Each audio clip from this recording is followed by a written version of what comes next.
বিকেলবেলা বন্ধুদের সাথে বসে আছি, বিভিন্ন জিনিস নিয়ে আলোচনা করছি। আমাদের বেকারদের একটাই কাজ, সারাদিন আড্ডা দেওয়া। আলোচনার ভিতরে কোনো ভালো কিছু পড়ে না, যা আছে হুদাই কারে কেমনে বাস দেওয়া যায় এসব আর কি। আড্ডার মাঝে হঠাৎ সাগর আসলো, এসে কেঁদে কেঁদে বলল, ভাই আমারে বাঁচা। হালা তুই তো জীবিতই আসোস, তো যদি মরে যাইতি বাঁচানোর চেষ্টা করতাম, তাও বেশি না একটু। তুই মরলেই ভালো, তো 40-এ খেতে পারতাম। তখন আরেক বন্ধু বলে উঠলো, আরে নিলয়, তুই পাগল হয়ে গেছিস নাকি? কেন পাগল হব কেন? সাগরের আব্বা যে কিপটা মরে গেল, 40 খাওয়াবে না। দোস্ত, কথাটা ঠিকই বলছিস। তখন সাগর কান্না করতে করতে বলল, দোস্ত, এ সময় ফাজলামি করিস না, না হলে আমি সত্যি মরে যাব। এই দেখ, বিষ নিয়ে আসছি। বোতলটা হাতে নিলাম, শুকে চেক করে নিলাম।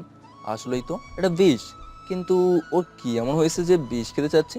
আমি তখন বললাম, কিরে তোর হঠাৎ কি হলো? সকালেও হাসি খুশি ছিলি, এখন বিষ খেতে চাচ্ছিস? দোস্ত, আমার সব শেষ। দোস্ত কি হয়েছে খুলে বল। আজকে নদীর গায়ে হলুদ, কালকে বিয়ে হয়ে যাবে। আমি ওকে ছাড়া বাঁচবো না। দোস্ত চিন্তা করিস না, সব ঠিক হয়ে যাবে। আমরা মেয়েটাকে তুলে নিয়ে আসবো। সত্যি দোস্ত, প্লিজ এনে দে ওকে। আমি তোকে হাত জোর করে বলছি। এনে দেবো একটা শর্তেই। কি শর্ত? আমাদের সবাইকে খাওয়াতে হবে। ওকে দোস্ত। তারপর বন্ধুদের সব প্ল্যানিং বুঝিয়ে দিলাম। শালারা বুঝছে, বাট আল্লাহই জানে হালারা কি ভেজাল পাকিয়ে দেয়। সবাই দোয়া করেন যাতে সাগরের হবু বউকে তুলে নিয়ে আসতে পারি। রাতের বেলায় সবাই মিলে যাচ্ছি, আজকে বউ কিডন্যাপ করব। ভাবতেই কেমন একটা কিডন্যাপার ভাব চলে আসলাম ওদের বাড়িতে। বাহ, কত জাঁকজমকভাবে বিয়ে দিচ্ছে। আজকে যেহেতু গায়ে হলো, তাহলে অবশ্যই খাওয়ার আয়োজন করা হয়েছে। তাই এখান থেকে বিরিয়ানি খেয়ে যেতে পারলে ভালো হতো। সবাইকে বললাম, দোস্ত আমি একটা প্ল্যান অ্যাড করছি। কি প্ল্যান? দোস্ত দেখ, এখনো কিছু খাই নাই, অনেক ক্ষুধা লাগছে। আগে বিরিয়ানি খাই, পরে সব চিন্তা ভাবনা। দোস্ত ঠিকই বলছিস, চল আগে খেয়ে নেই। তারপর ইচ্ছা মতো বিরিয়ানি খেলাম। আমারই একমাত্র কিডন্যাপার, যে কিনা বউ চুরি করতে এসে তাদের বাড়ি বিরিয়ানি খেয়ে যাচ্ছি। তারপর সবাই সবার জায়গা মতো সেট হয়ে গেল। সাগর বাইরে গাড়ি নিয়ে আসছে। আমি প্রথমে জেনারেটরের লাইনটা নষ্ট করে দিলাম, পরে মেইন সুইচ অফ করে দিলাম। আর ওই সুযোগে ওরা মেয়ে নিয়ে আসছে, আর এসে আমাকে মেসেজ দিল। আমি সোজা গাড়িতে উঠে বসলাম। তারপর একটা হোটেলের সামনে নিয়ে গেলাম। গাড়ি থেকে নামতে গিয়ে আমি টাসকি খেয়ে গেলাম, কারণ এখানে মেয়ে দুইটা। তখন আমি বললাম, ভূত ভূত। আরে হালা, বোধ কই থেকে আসবো? এই দেখ, এখানে দুইটা বউ। তবে আমরা তো দুইজনকে তুলে নিয়ে আসছি। কি বলে যেগুলো, দুইজন কেন? আসলে দোস্ত, দুইটা মেয়ে সেম সাজে বসে আছিল, পরে কোনটা বউ চিনতে পারিনি, পরে দুইটার মুখে স্প্রে মারছি, পরে দুইটাকে নিয়ে আসছি। সাব্বাস, এই না হলে তোরা আমার বন্ধু। হুম বাট দুইটা মেয়ের মধ্যে একটা মেয়েকে খুব চেনা চেনা লাগছে। কোথায় জানি দেখছি। দূর, এই ছোট শহরে কত মানুষদের দেখি, ওরেও কোথায় না দেখছি। এসব ভেবে লাভ নেই, যা করতে আসছি তাই করি। মেয়ে দুটাকে নিয়ে রুমে আসলাম। সাগরও আসলো, কাজীও রেডি। তখন আমি বললাম, সাগর তোর বউ কোনটা? আরে দোস্ত, চিনতে পারছিস না? তুই ওদের মুখে পানি মার। ওকে। আমি প্রথমে একটার উপর পানি মারলাম, আর সেটা হলো নদী। নদীর শাওরকে দেখে অনেক খুশি। তারপর তাদের বিয়ে দেওয়া হলো। বিয়ের শেষে বললাম, আরে এখন এই মেয়েকে কি করব? কোন মেয়ে? এই যে ওই মেয়ে। আরে এটা তো নীলা আপু, ওনাকে নিয়ে আসছেন কেন? নীলা নামটা বড্ড চেনা। এইটা ওই নীলা না তো? আরে কথা বলছেন না কেন? আর তোমরা দুজন যেভাবে সাজছিলা চিনতে পারিনি, তাই তুলে নিয়ে আসছি। আল্লাহ, এখন কি হবে? আমার জীবন তো শেষ। কেন? উনি যদি আব্বুকে বলে দেয়? বলবে না, আমি সেই ব্যবস্থা করতেছি। ওকে ভাইয়া, থ্যাংক ইউ। আমি ওই মেয়েকে নিয়ে বাইরে চলে আসলাম। পরে পানি ছিটিয়ে দিতেই আমি অবাক, এটা তো আমার এক্স গার্লফ্রেন্ড। তখন ওর জ্ঞান ফিরলো, ও আমাকে দেখে অবাক। নীলা বলল, তুই এখানে? আরে তুই এখানে? আমি এখানে এলাম কিভাবে?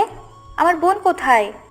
তোর বোনের বিয়ে দিয়ে দিছি, এখন ও বাসর ঘরে লুডো খেলতেছে। কি বলিস? আমি মামাকে সব বলে দিব?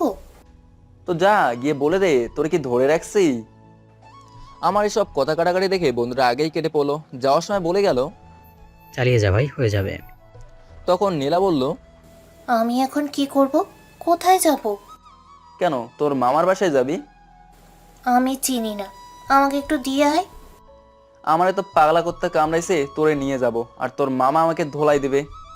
দিয়ে আসবি না তো? তাহলে আমাকে তুলে এনেছিলি কেন? আমার কলার ধরে বলল।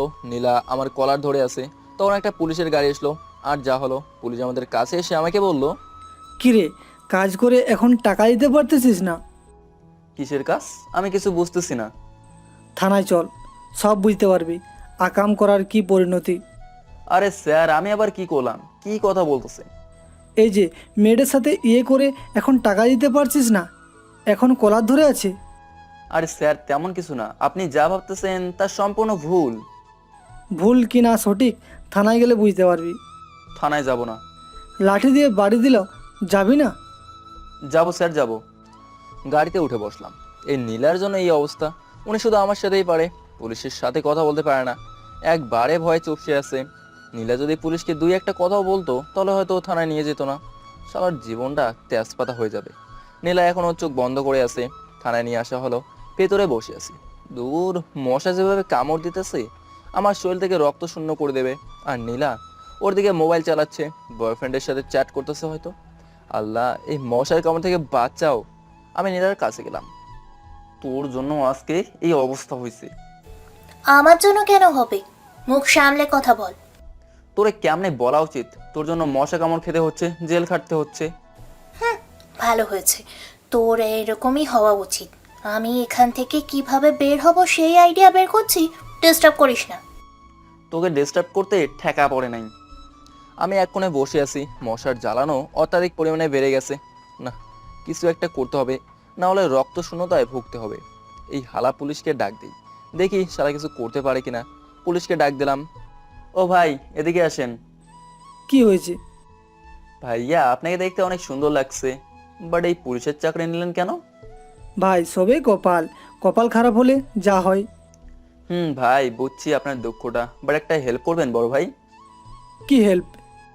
ভাই দেখেন এখানে কত মশা, যদি একটা কয়েল এনে দিতেন। আচ্ছা ভাই, দাঁড়ান, আমি আসতেছি। পুলিশটা মনে হয় ভালো, সহজেই রাজি হয়ে গেল। বসে আছি। একটু পরে একটা কয়েল নিয়ে আসলো। তখন আমি বললাম, ধন্যবাদ ভাইয়া, অনেক বড় একটা হেল্প করেছেন। ধন্যবাদ দেওয়া লাগবে না, এটা আমার কর্তব্য ছিল।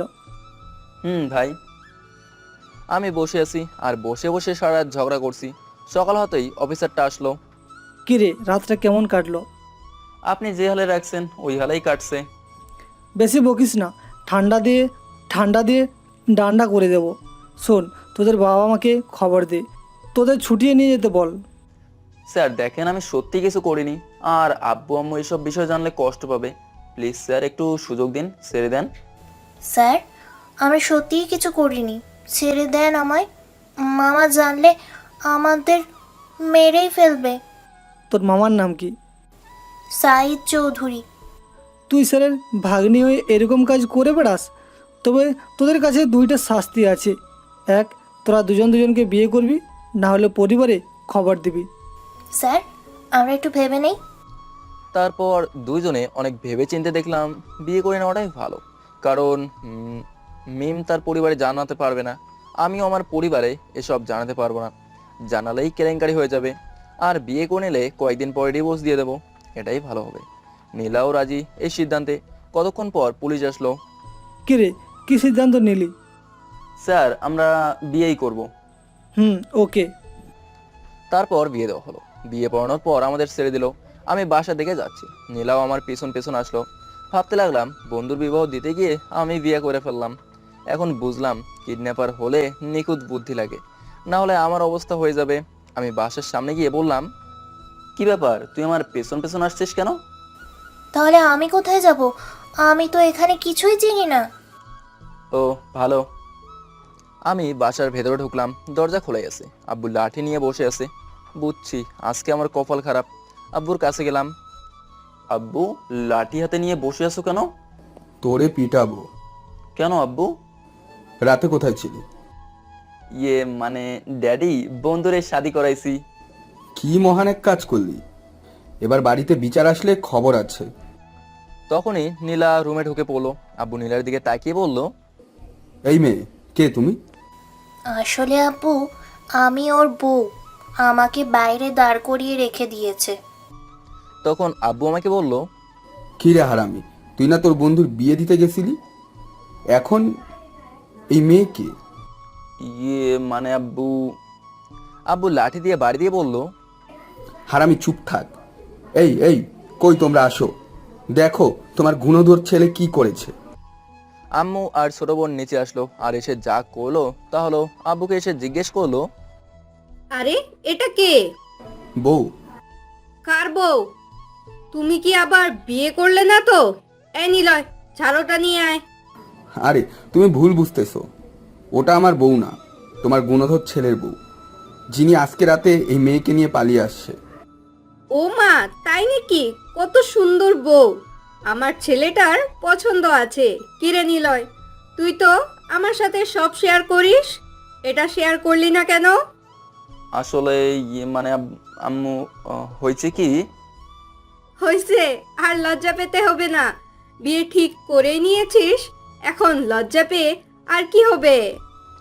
নীলাও লজ্জায় মাটিতে এঁকে চেয়ে আছে আর আমার ছোট বোন পিক তোলাতে ব্যস্ত। তখন আম্মু বলল, এই যা, তুই বরণডালা নিয়ে আয়। তোমার জন্য ঠিকমতো পিকও তুলতে পারবো না। আচ্ছা, যাচ্ছি। ছোট বোন যাচ্ছে বরণডালা নিয়ে আসতে। আম্মু নীলাকে দেখে অনেক খুশি, একদিকে আমি লজ্জা পাচ্ছি, আরেকদিকে রাগ উঠতেছে। একবার রুমে যাই, বোঝাবো আজকে। আমাকে এই অবস্থায় ফেলে এমন ভাব ধরে আছেন, মনে হয় তিনি কোনো কিছুই জানেন না। তখন আব্বু বলে উঠলো, আরে তুমি ওদের মেনে নিলা? মানবো না তো কি করব? কত সুন্দর কিউট একটা মেয়ে। বাহ বাহ, ভালোই, মিলেমিশে থাকতে পারলেই তো হলো। ওকে ওকে আমি মেনে নিলাম। তামা, তোমার নাম কি? রাইসা ইসলাম নীলা। অনেক সুন্দর নাম। তোমার বাসা কোথায়? ঢাকা। তোমার এই ফাজিল ছেলের সাথে পরিচয় কেমনে? তুমি চুপ করো, সেসব পরে শুনবো। ওকে রেস্ট নিতে দাও। তারপর বরণ ডালা দিয়ে বরণ করে নিল। আমি আমার রুমে আসলাম, নীলাও আসলো। তখন আমি নীলাকে বললাম, কিরে তুই আমার বউ, সেটা পরিচয় দিতে গেলি কেন? তো কি করব, আমাকে বিয়ে করেছিস, এখন এই পরিচয়ই দিব। শোন, তোর সাথে সংসার করার কোনো ইচ্ছাই নাই, তোকে ডিভোর্স দিয়ে দেবো। আমারও ঠেকা পড়ে নাই। তুই তোর পরিবারে কল দে, দিয়ে কি বলবো? তোর যা ইচ্ছা বল, ওকে? নীলা তার পরিবারে কল দিল আর বলল, হ্যালো আপু, আমি বিয়ে করে ফেলেছি। তুই বিয়ে করে ফেলেছিস? আজকে থেকে তুই আমার মেয়ে না, আজকে থেকে মনে করব আমাদের মেয়ে মারা গেছে। Hello hello. তখন আমি বললাম, তুই এটা বলতে গেলি কেন? সব দিক দিয়ে প্যাঁচ লাগাইতেছিস। তোকে এসব নিয়ে ভাবতে হবে না। আল্লাহ, এই ছ্যাঁচড়াকে কেন আমার কপালে দিলা? এই নিলয়, মুখ সামলে কথা বল। তুই ছ্যাঁচড়া, আর তোর মতো ছ্যাঁচড়া দুইটা নাই। যা যা, প্লিজ বোন, আর কথা বলিস না। তোর কথা শুনলে আমার গা জ্বলে। আমি তোর বোন, ঠিক আছে ভাইয়া? বোন, আমাকে ঘুমাতে দে। ওকে, ঘুমা। আমি কতক্ষণ ঘুমিয়ে নিলাম। 3 ঘন্টা পরে উঠলাম, ফ্রেশ হয়ে খাবার খেলাম। নীলা বেড়ে বেড়ে দিয়েছে, যদিও অনেক রাগ উঠছিল। আব্বু আম্মুর সামনে কিছু বলতে পারিনি। খাওয়া শেষ করে বাইরে গেলাম। সবাই কেমন অদ্ভুত করে তাকাইতেছে। সবার নিজেকে ভিন গ্রহের প্রাণী মনে হইতেছে, বাট কেউ কিছু বলতে পারতেছে না। যদি আবার উল্টাপাল্টা কিছু বলি, তখন ক্লোজ এক ছোট ভাই আসলো, এসে বলল, ভাই আপনি এই কামটা কেমনে করলেন? কি করলাম? ভাই কোনো মতে মানতে পারতেছি না। দেখ, রাগ তুলিস না, কানের নিচে খাওয়ার আগে বল। ভাই আপনি বিয়ে করছেন, আমাদের বলেন নাই কেন? তোরে কে বলছে? আপনার ছোট্ট বোন ফেসবুকে আপলোড দিছে, সারা এলাকার সবাই জানে আপনি বিয়ে করছেন। ভাই ট্রিট কবে দিবেন?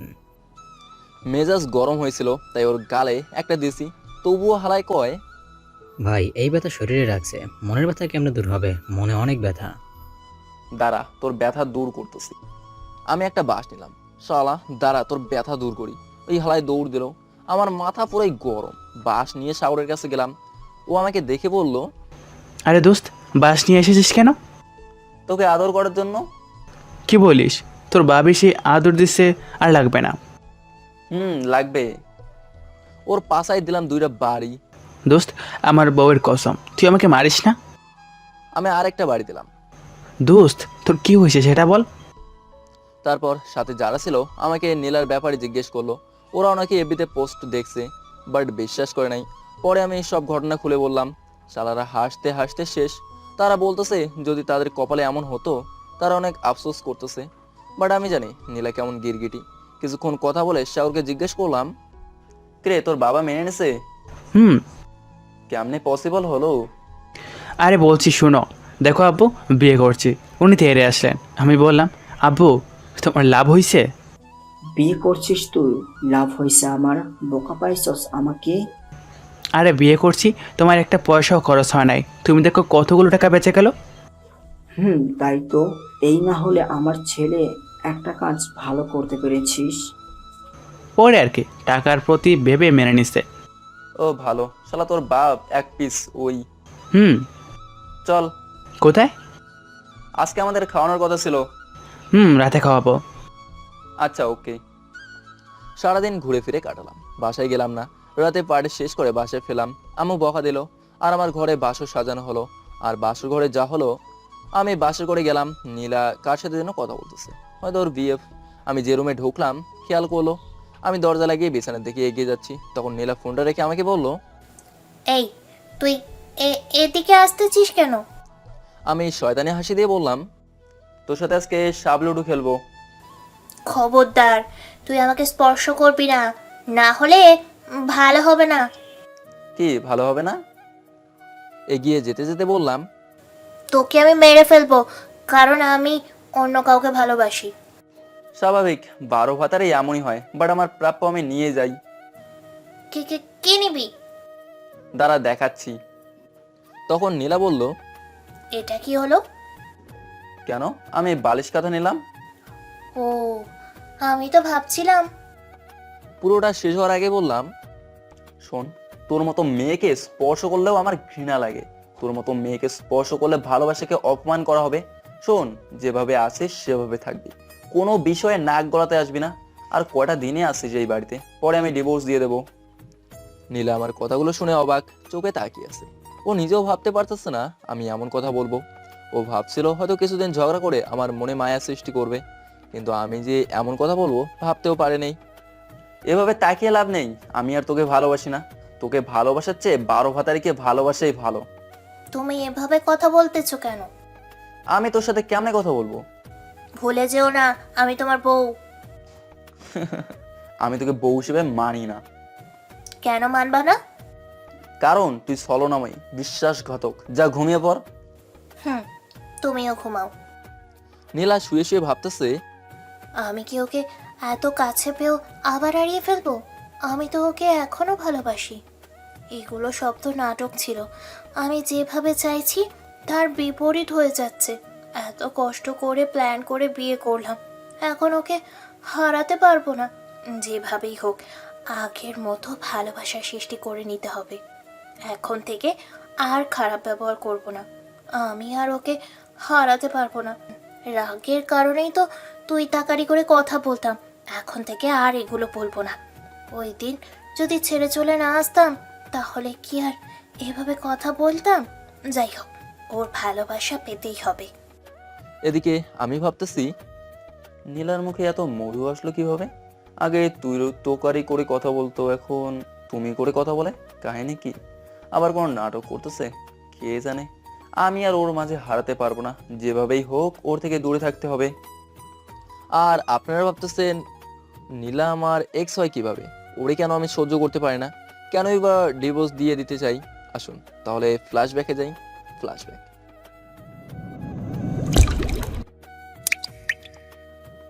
আজকে ভার্সিটির প্রথম দিন। আমিও ভার্সিটি গেলাম। ভার্সিটিতে ঢুকতেছি আর হাজার হাজার ক্রাশ খাচ্ছি, কারণ ক্রাশই একমাত্র খাদ্য যেটা ফ্রিতে বেশি বেশি খাওয়া যায়। আমি মেয়ে দেখতেছি আর ভাবতেছি, আহা কি সুন্দরী মেয়ে। উপস, একটা প্রেম না করলেই না, বাট এখন তো পটানো যাবে না। আমি তো নতুন, এখন তো চাইলেও সম্ভব না। তখনই একটা মেয়ে ডাক দিল, এই ব্ল্যাক শার্ট। আমার ঘোর কাটলো, বাট কে যেন বললো ব্ল্যাক শার্ট। এদিক ওদিক তাকাতেই দেখি একটা মেয়ে। বাবা কত সুন্দর! ওরে দেখতে প্রথম দেখাতেই প্রেমে পড়ে গেলাম। ও, এখন আর বিয়ে না থাকলেই হলো, তাহলে আমার লাইন ক্লিয়ার। তখন আবার ডাকলো, এই ব্ল্যাক শার্ট। আমি আশেপাশে তাকিয়ে দেখলাম কেউ আছে কিনা ব্ল্যাক শার্ট পরা, কিন্তু আমি বাদে কেউ নেই। আবার ওই মেয়ে বলল, কি রে, তুই এইদিক ওইদিক তাকাতেছিস কেন? জি আমাকে বলছেন? তোকেই বলছি, আর কেউ তো নেই। সেটাই তো, বাট কি বলবেন? আমার খুশি দেখে কে, যাকে দেখে প্রেম পড়লাম সে নিজে এসে কথা বলতেছে। আহা কি শান্তি। নতুন নাকি? হুম, কোন ইয়ার? First year. আপনি? আমি তোর সিনিয়র, সো আবু বলে ডাকবি। আর তোর সাথে যে কথা বলছি, এত খুশি হওয়ার কিছু নাই। তোর চেন খোলা। বিশ্বাস করেন ভাই, এই কথা শুনে হাসি যে কোথায় হারিয়ে গেল। এখন মান ইজ্জত বাঁচানোই কষ্ট হয়ে যাচ্ছে। আমি তখন প্যান্টের চেনের দিকে তাকালাম, তখন ওই মেয়েটা বলল, আরে প্যান্টের চেন না, তোর ব্যাগের চেন খোলা। উফ, প্রাণটা ফিরে পেলাম। প্যান্টের চেন খোলা হলে মান ইজ্জত যাইতে। তখন আমি বললাম, ব্যাগের চেন খোলা বললেই পারতেন, এভাবে বলার কি ছিল? শর্টকাটে বলে দিলাম। ও ভালো করছেন। তা আপু একটা কথা বলবো? বলি কি, আপনি অনেক কিউট, একেবারে সন্দেশের মতো, বাট কথা এত বেসুরা কেন? তোকে বলতে হবে? আপনার আম্মু মনে হয় আপনাকে মধু দেয় নাই মুখে। তোকে বলছে? তোকে তো ভালো ভেবেছিলাম, তুই দেখি খাটাস, বেয়াদব পোলা। উচিত কথা বললে এমনই লাগে। তখন ওর বান্ধবীরা এসে বলল, এই নীল চল, কার সাথে কথা বলছিস? আরে এই ছেলেটাকে তো ভালো ভাবছিলাম, কিন্তু বেয়াদব একটা। তুই এইসব ফালতু ছেলেদের সাথে কথা বলছিস কেন? ঠিকই, বলাটাই ভুল হয়েছে। চল চল। নীলা চলে গেল। আহা কি ভালো যে লাগতেছে, ফ্রিতে নামটাও জেনে নিলাম, কি ভাগ্য আমার। বাট যেভাবেই হোক পটাতে হবে, প্রেম করতেই হবে। আশেপাশে তাকিয়ে দেখলাম সবাই তাকিয়ে আছে, নিজেকে এলিয়েন লাগতেছে, কিউট বলেই তাকাইতেছে হয়তো। তারপর ক্লাস গেলাম, কয়েকটা বন্ধু হয়ে গেল, তাদের সাথে আড্ডা দিলাম, তাদের কাছ থেকে নীলার সম্পর্কে জেনে নিলাম। ওর বাবা অনেক বড় লোক, আরো সবকিছু। তারপর দীর্ঘ 3টা মাস লাড্ডুর মতো পেছনে ঘুরছি। পেছনে ঘুরতে ঘুরতে জুতায় ক্ষয় হয়ে গেছে। নীলার দিক থেকে কিছু পজিটিভ সিগন্যাল আসছিল না, তাই ভাবলাম প্রপোজ করে দেই। আজকে যাচ্ছি প্রপোজ করতে, নীলার সামনেও গেলাম। এই শোনো নীলা। কি? আমি তোর কি হই? তুমি আমার কি হও দাঁড়াও একটু ভেবে নেই। তোর ভাবা লাগবে না, আমি তোর বড়, সো আপু ডাকবি। সেটা কোনোদিনও পসিবল না। কেন? কারণ তোমাকে দেখতে আমার বউও লাগে। শালা কি বলি তুই? আমি যাই বলি না কেন তা কোনো ম্যাটার না, এখন যা বলতে আসছি তা শোনো। কি বলবি বল, বলে আমাকে উদ্ধার কর।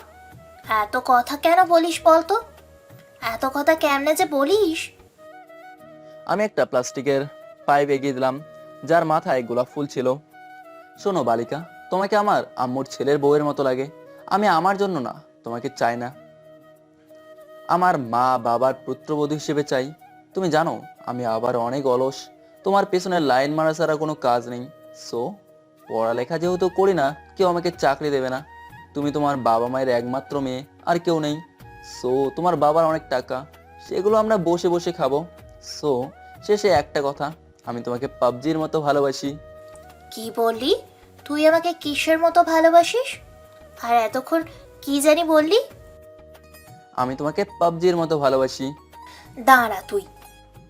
বলেই লাঠি নিয়ে তেড়ে আসলো। আমি সেখান থেকে নিজেকে রক্ষা করার জন্য দিলাম ভোদৌড়। নীলা তো আমার পিছে দৌড়াচ্ছে।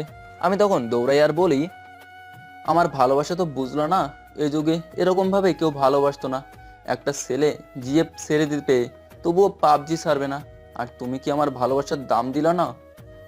তখন নীলাও দৌড়াতে দৌড়াতে বলল, আই শালা, তোরে আমি ভালোবাসা শিখাই। একটা বার তুই দাঁড়া, তোরে একটা বার পেয়ে নেই। পাবা পাবা, জামাই হিসেবেই পাবা, চিন্তা করো না সোনামণি। তারপর ওর কাছ থেকে দৌড়ে যাওয়ার জন্য আরো জোরে দৌড়াতে লাগলাম। হঠাৎ একটা গাছের সাথে জোরে উষ্টা খেলাম, আর উড়ে উড়ে কারেন্টের খাম্বা সাথে সাথে ধাক্কা খেলাম। পরে আর মনে নাই, হাসপাতালে শুয়ে আছি। 2 দিন পর আমার জ্ঞান ফিরল, দেখি পাশে একটা সুন্দরী নার্স। যাস শালা, আমার তো মাথা ফেটে গেছে, সারা শরীরও কেমন। আমার কি হয়েছে? ও মনে পড়ছে, নীলা এর দৌড়ানি খেয়ে এই অবস্থা। আর যাই হোক, সুন্দরী নার্সটার সাথে একটু মজা করে নেই। তখন আমি নার্সটাকে বললাম, কেমন আছেন দুলা ভাই? কি আপনার কি মাথা গেল নাকি? আমাকে দুলাভাই রাখেন কেন? আপনার জ্ঞান কখন ফিরল? আমি কে আন্টি? দাঁড়ান, আমি ডাক্তার ডেকে দিচ্ছি। বাঁশ দিয়ে একটা বাড়ি দিলে সব মনে পড়ে যাবে। আরে না না, আপনাকে দেখেই আমার সব মনে পড়ে গেছে। আপনি এত সুন্দর, আমার আপনাকে দেখে অতীত বর্তমান ভবিষ্যৎ সব দেখতে পারতেছি। যাক, কি যে বলেন না।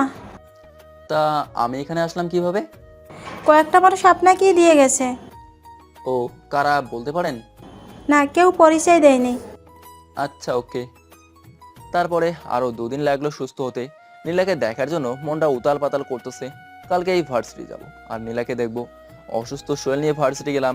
আমার খুব হিসু পাইছে, তাই একটা নির্জন জায়গায় হিসু করতে লাগলাম। তখনই কে যেন পেছন থেকে জোরে ধরলো। আমি ভূত মনে করে দিলাম চিৎকার, আম্মু ভূত ভূত! এই ভূত, আমাকে ছেড়ে দাও, আমি আর কোনোদিন দেওয়ালে হিসু করব না। নীলা কান্না করতেছে আর বলতেছে, আমি ভূত না, আমি তোর আম্মুর বৌমা। আরে এটা তো নীলা। তখন আমি বললাম, স্যারও হিসু করতে দাও। ছি ছি ছি, লজ্জা শরম নাই তোমার? সবার ক্ষেত্রে আছে, বাট তোমার ক্ষেত্রে নাই। তা কান্না করতেছো কেন? তুমি এতদিন ভার্সিটিতে আসো নাই কেন? তোমার জন্য আসি নাই। কি দৌড়ানি দিয়েছিলাম মনে আছে? তোমার দৌড়ানির ফলেই আমি উষ্টা খেয়ে পড়ছি, হাসপাতালে ভর্তি ছিলাম। তা তুমি এভাবে প্রপোজ করেছিলা কেন? এর জন্যই তো রাগ উঠছে। এখন আমি তোমাকে ভালোবাসি। হঠাৎ ভালোবেসে ফেললা, কাহিনী কি? আরে আগে যখন পিছু পিছু ঘুরতা, তখন থেকেই ভালোবাসি। তাহলে এতদিন বলো নাই কেন? তুমি আমার পিছু পিছু ঘুরতা, আমার মজা লাগতো তাই। তা এখন যে ভালোবাসি বলে দিলা? আরে বইলো না, তুমি যখন ভার্সিটিতে আসো নাই, তোমাকে অনেক মিস করছিলাম। তোমার জন্য কষ্ট হতো, রাতে কান্নাও করতাম। এই কয়দিনে বুঝলাম আমি তোমাকে অনেক ভালোবেসে ফেলেছি, তাই বলে দিলাম আমি তোমাকে ভালোবাসি। ভালোবাসি বললে হবে না। কেন? আগে আমি তোমাকে প্রপোজ করছিলাম, এখন তুমি আমাকে প্রপোজ করো শোনা। ওকে, আমি তোমার আম্মুর বৌমা হতে চাই, তোমার বেবির আম্মু হতে চাই। প্রত্যেকটা রাতে তোমার বুকে মাথা রেখে ঘুমোতে চাই। আমার প্রত্যেকটা নিঃশ্বাসে তুমি, তুমি আমার বেঁচে থাকার অক্সিজেন। আমাকে বাঁচতে হলে তোমাকে প্রয়োজন। আমি তোমাকে অনেক বেশি ভালোবাসি নিলয়, ভালোবাসি ভালোবাসি। আমিও তোমাকে ভালোবাসি। আচ্ছা শোনা, পাপ্পি দেই। এই লুইচামি শুরু হয়েছে। কেন গো, কি লুচ্চামি করলাম? শোনো, বিয়ের আগে এগুলো কোনো কিছুই হবে না, যা হবে বিয়ের পর। দাও না। বললাম তো দিব না। ওকে, লাগবে না। রাগ করার কিছু নেই। আচ্ছা, আমি একটা জিনিস ভেবে পাচ্ছি না। কি জিনিস? তুমি আমাকে পাইপ দিয়ে প্রপোজ করেছিলে কেন? আরে তুমি যদি আমাকে চর দিতা, গাল লাল হয়ে যেত, তাই চর খাওয়া থেকে বাঁচার জন্য পাইপ দিয়ে চড়ছি। বাট বাঁচতে তো আর পারলাম না, উল্টা মাথা ফেটে গেছে। বুঝছি, মাথায় অনেক বুদ্ধি। চলো বাইরে যাই। ওকে চলো। ওই তোমার চেন খোলা। আজকে ব্যাগ নাই, সো চেন খোলা না। তোমার ব্যাগের না, আজকে তোমার প্যান্টের চেন খোলা। ও শিট ম্যান, ওকে লাগাইতেছি। আমাদের ভালোবাসার সূচনা এভাবেই হয়েছিল। আস্তে আস্তে একটা বছর চলে গেল, প্রেম ভালোভাবেই চলে গেল। আস্তে আস্তে নীলা কেমন জাতি হতে লাগলো। আমাকে আগের মতো সময় দিত না, অনেক বিরক্ত হয়ে কথা বলতো। আর যা হলো, ছেলেদের সাথে বেশি মেলামেশা করতো, আমাকে মিথ্যা বলতো। এভাবে তো আর সম্পর্ক টেকে না, অনেক বেশি মিথ্যা বলতো। সারাদিন ওয়েটিং এ থাকতো, জিজ্ঞাসা করলে বলতো ওর কাজিন ছিল, ওর মামা ছিল। আমি দেখা করতে চাইলে করতো না, বিভিন্ন কারণ দেখাতো। একদিন আমি দেখা করতে চাইলাম, আসলে নীলাকে দেখতে অনেক ইচ্ছা করছিল, তাই আমি নীলাকে কল দিলাম, বাট কল দিতেই থাকলাম। কতক্ষণ পর রিসিভ হলো। আমি নীলাকে বললাম, কার সাথে কথা বলতেছিলাম? আমার মামার ছেলের সাথে। তা এত কিসের কথা? তোমাকে বলতে হবে কিসের কথা? তাও ঠিক, আমাকে বলবা কেন? কিসের জন্য কল দিছো? আজকে দেখা করতে পারবা? পারবো না, আব্বু বাসায়, অন্যদিন করব। আচ্ছা। ফোনটা রেখে দিলাম আর হাসতে লাগলাম। মানুষ এত সুন্দর মিথ্যা কেমনে বলে, কেমনে পারে ওরা? নীলার বাবাকে মাত্র অফিসে যেতে দেখলাম, আর নীলা বললো ওর বাবা বাসায়। বিকেল বেলায় বসে আছি, ভালো লাগে না কিছুই। নীলাকে কিভাবে আমার করে নেওয়া যায়? নীলাকে যতই বোঝাই, উল্টা আমাকে কথা শোনায়, আমাকে নিম্ন শ্রেণীর মানুষের সাথে তুলনা করে। ওরে অনেক বেশি ভালোবাসি। এভাবেই চলতে থাকলে সব আমারই কষ্ট বেশি হবে। ওর একটা ভেদ করতেই হবে। এই সম্পর্কে এটি টানলেই দুজনেরই ভালো হবে। বুঝালে তো বুঝবেই না, উল্টা বকাবকি করে। ওকে মুক্তি দিয়ে দেবো। এসব ভাবছিলাম তখন সাগরের ডাকে হুঁশ ফেলো। কিরে এভাবে বসে কি ভাবিস? কিছু না, তুই এভাবে সেজে আছিস কেন? আরে বলিস না, একটা মেয়েকে অনেক ভালোবাসি। ও আজকে দেখা করতে চাইছে, বাট আমি একা যেতে লজ্জা পাচ্ছি। তুই আমার সাথে চল। আমি পারবো না। ভাই প্লিজ এই হেল্পটা কর। অনেক জোরাজুরির ফলে রাজি হলাম যেতে। আমি রেডি হয়ে ওর সাথে গেলাম। রেস্টুরেন্টে ঢুকতেই আমার চোখ আকাশে উঠে গেল, কারণ দেখি নীলা তাদের ক্লাসের একটা ছেলের সাথে বসে আছে। ছেলেটা আর কেউ না, ভার্সিটির প্লে বয় নামে পরিচিত। ওর নাম সুমন। দেখে অনেকটা কষ্ট পেলাম। সাগরও দেখে ফেললো। তখন সাগর আমাকে বলতে লাগলো, কিরে তোর গার্লফ্রেন্ড সুমন সাথে কি করে? সুমনের সাথে কি করে আমি কি জানি। শোন, এই রেস্টুরেন্টে যাওয়া যাবে না, চল পাশেরটাই। বাট এটাতেই তো ভালো ছিল। আরেকদিন এটাতে আসিস, এখন ওটাতে যা। দুইজন বস, আমি এক্ষুনি আসতেছি। তুই কই যাবি? ভিতরে যাবো আর আসবো। ওকে, উল্টাপাল্টা কিছু করিস না। ওকে। ওরা পাশের রেস্টুরেন্টে গেল। আমি নীলা যেটাই ঢুকছে ওটাই গেলাম। গিয়ে দেখি ভালোই হাসাহাসি করতেছে। আমি মাস্ক পরে গেলাম, চিনতে পারলো না। আমি কয়েকটা পিক তুলে নিলাম আর আসার সময় বলে আসলাম, বেস্ট অফ লাক ব্রো। এটা বলেই চলে আসলাম। দুজন অবাক চোখে তাকিয়ে আছে। নীলা সুমনকে বলছে, ছেলেটাকে খুব চেনা চেনা লাগছে। আরে বাদ দাও তো, আমার কোনো ছোট ভাই হবে, দেখে উৎসাহ দিয়ে গেল। হুম, তাই হবে হয়তো। ওরা আবার আড্ডায় মন দিল। আমি ভাবতে লাগলাম, আমি এতটাই অপ্রিয় হয়ে গেছি, দেখাটা পর্যন্ত করতে চাইলে না। না, মুক্তি করে দেব, বাট একটা স্পেশাল ডেতে মুক্তি করে দেব। ওর মতো মিথ্যাবাদীকে জীবনে জড়ালে জীবন কয়লা হয়ে যাবে। দেখা যাবে বিয়ের পর পরে কি করবে। এর চেয়ে আমি দূরে চলে যাব, সেটাই ভালো। আমি সাগরের কাছে গেলাম। ও এই মেয়েটার সাথে কথা বলছে। তারপর আমার সাথে পরিচয় করে দিল। মেয়েটাকে ভালোই মনে হলো। যদি নীলার মতো 12 ভাতারই হয় তাহলে সাগরের জীবন কয়েল। পরে সাগর আর আমি বাসায় চলে আসলাম। আমি আর সাগর একটা বাসা নিয়ে থাকি। সাগর আমার একমাত্র ভালো বন্ধু। সাগর বাসায় এসে অনেক খুশি, এটা বলতেছে ওটা বলতেছে। আমি হাসি মুখে ওকে, ভালো, চালিয়ে যা, এগুলোই উত্তর দিচ্ছি। তখন সাগর এর গবরে কল দিল।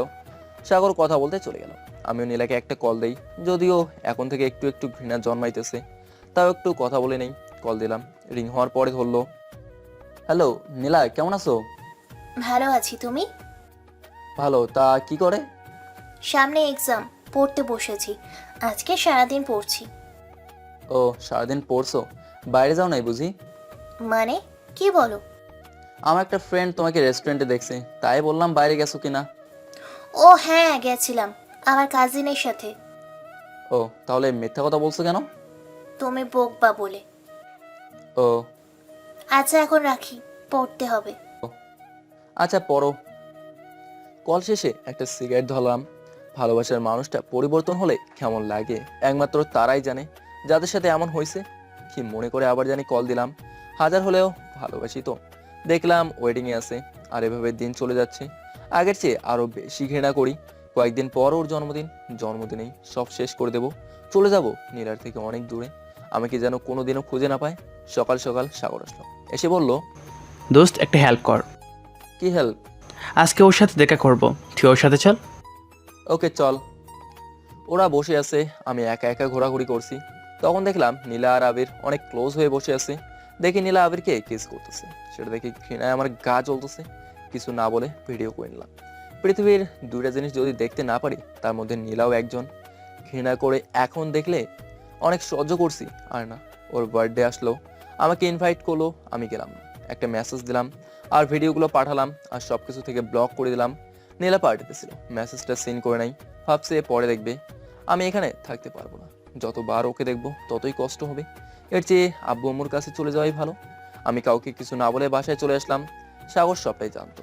এখানে আসার পর আব্বু আম্মু অনেক খুশি, কারণ বাবার যা টাকা আছে সারা জীবন বসে খেলেও শেষ হবে না।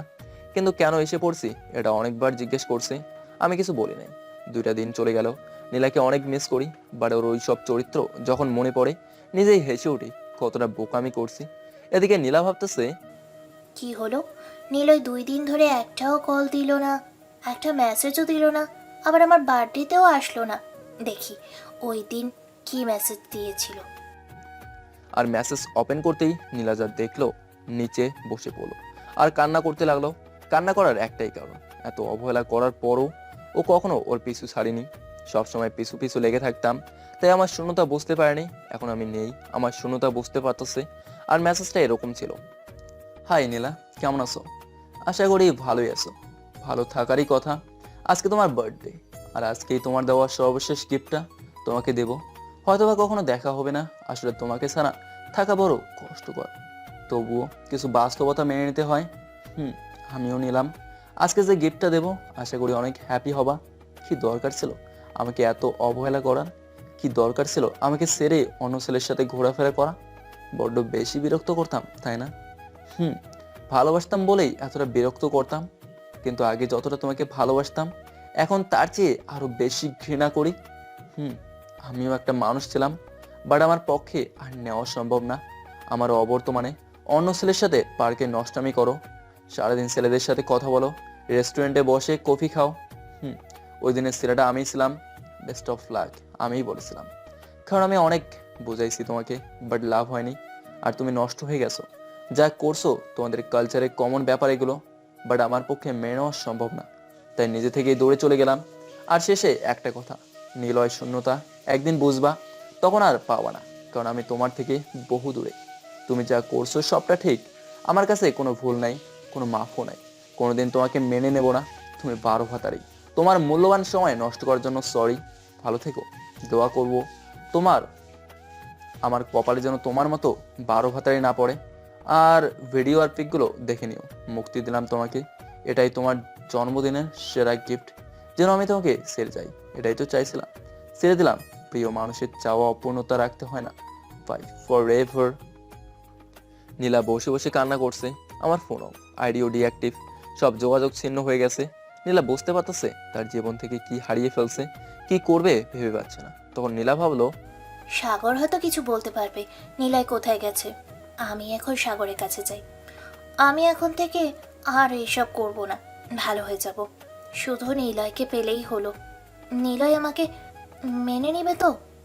না মানলে আমি মরে যাব। কেন করলাম এগুলো? এখন সাগরের কাছে যাই। নীলা আমার আর সাগরের বাসার উদ্দেশ্যে রওনা দিল। গিয়ে দেখে সাগর ফোনে কথা বলতেছে। তখন নীলা সাগরকে ডাক দিল। এই রাফি, জি আপু। নিলয় কই? জানি না আপু। ও না তোমার সাথে থাকতো? জি আপু, 2 দিন হলো চলে গেছে। কোথায় গেছে জানো? না আপু, জানি না। ভার্সিটি আসবে কবে? আপু ও আর আসবে না, একেবারে চলে গেছে। কি বলো? ওর বাসা কোথায় চিনো? শরীয়তপুর বলছিল। আরে আমি তো জানি শরীয়তপুর, বাট বাসাটা কি চিনো? না আপু, চিনি না, বলে নাই কখনো। আচ্ছা, ওকে কখনো পেলে আমাকে খবর দিও। জি আপু। নীলা কান্না করতে করতে বেরিয়ে আসলো। নীলা তার বাসায় গেল। শুয়ে শুয়ে কান্না করতেছে। কিভাবে পাবে সেটা পরিকল্পনা করতেছে, বাট কোনোভাবেই হিসাব মেলতেছে না। কান্না করতে করতে নীলা ঘুমিয়ে পড়লো। এদিকে আপনারা ভাবতেছেন নীলয় নিশ্চয়ই গাঁজা খেয়ে স্টোরি লিখছে। আমি কিন্তু গাঁজা খাই নাই। কারণ আপনারা ভাবতেছেন এক সাগর বিয়ে করছে, যেই সাগর বিয়ে করছে সেটা আমার পাড়া প্রতিবেশী, আমার ন্যাংটাকালের বন্ধু। আর নীলা যেই সাগরের সাথে কথা বলছে সেটা অন্য সাগর। এই সাগরের সাথে আমার পরিচয় ভার্সিটিতে, সেখান থেকেই বন্ধুত্ব। এখানে 2টা মানুষ, একটা নাম। আর যেই সাগর বিয়ে করছে, যদি এখানে এক সাগর হতো তাহলে মিমকে প্রথমেই চিনতে পারতো। সে কিন্তু চিনতে পারে নাই। সো এখানে 2টা সাগর। কথা ক্লিয়ার নাকি ভেজাল আছে? আর ন্যাংটাকালের বন্ধু সাগর যাকে বিয়ে করছে সেটা নীলার কাজিন। এখন ক্লিয়ার হয়েছে তো? এবার গল্পে আসি। আমি এদিকে নিজের শহরে চলে আসছি। কয়েকটা দিন কষ্ট হলো, তারপরে নিজেকে মানিয়ে নিলাম। আগের মতো বন্ধুদের সাথে আড্ডা দিতাম, হাসি খুশি থাকতাম। মাঝে মাঝে নীলার কথা মনে পড়তো, তখন খুব কষ্ট হতো। হাজার হলো রিয়েল লাইফের লাভ ছিল। আর এদিকে নীলা ভালো হয়ে গেছে, কোনো ছেলের সাথে কথা বলে না, আর আগের মতো হাসি না, মন মরা হয়ে থাকে। শহরে প্রত্যেকটা জায়গায় আমাকে খোঁজে, প্রত্যেকটা রাতে আমাকে ভেবে কান্না করে। এভাবেই চলতে লাগলো আমাদের দিন। ওর সাথে আমার কোনো যোগাযোগ নাই, আমার সাথেও নীলার কোনো যোগাযোগ নাই। দিন শেষে দুজন দুজনকে মিস করতাম। আমি কম, বাট সেটা তো ঘৃণা মিশ্রিত ছিল। আরও আমাকে মিস করতো, যেটাতে অনেক ভালোবাসা ছিল। দেখতে দেখতে কয়েকটা বছর চলে গেল। আর কয়েক বছর পরে নীলা তার মামার বাড়িতে আসলো তার কাজিনের বিয়ে উপলক্ষে। আর পরের কাহিনী সবাই জানেন। এটাই ছিল ফ্ল্যাশব্যাক। এবারে সেই বাস্তবতায় আমি শুয়ে আছি বাসর ঘরে, যেখানে সাবলুডু খেলার কথা, সেখানে আমার জীবনের গল্প বলতেছি। এখন ভাবতেছেন নীলামকে তুই করে বলছিল কেন? আসলে সেটা রাগে বলছিল। ভার্সিটি থেকে চলে আসছিলাম, যার ফলে কষ্ট পেয়েছিল। আর অনেকদিন পর আমাকে পেল। রাগ করাটাই স্বাভাবিক, আর অভিমান করাটাও স্বাভাবিক। আপনারা আবার মনে করেন না আমি ওকে মেনে নেব, কারণ ওরে এখন আমি দেখতেই পারি না। দেখলেই রাগ ওঠে, কারণ ওর চরিত্র কেমন জানেন, এত সহজে মেনে নেব না।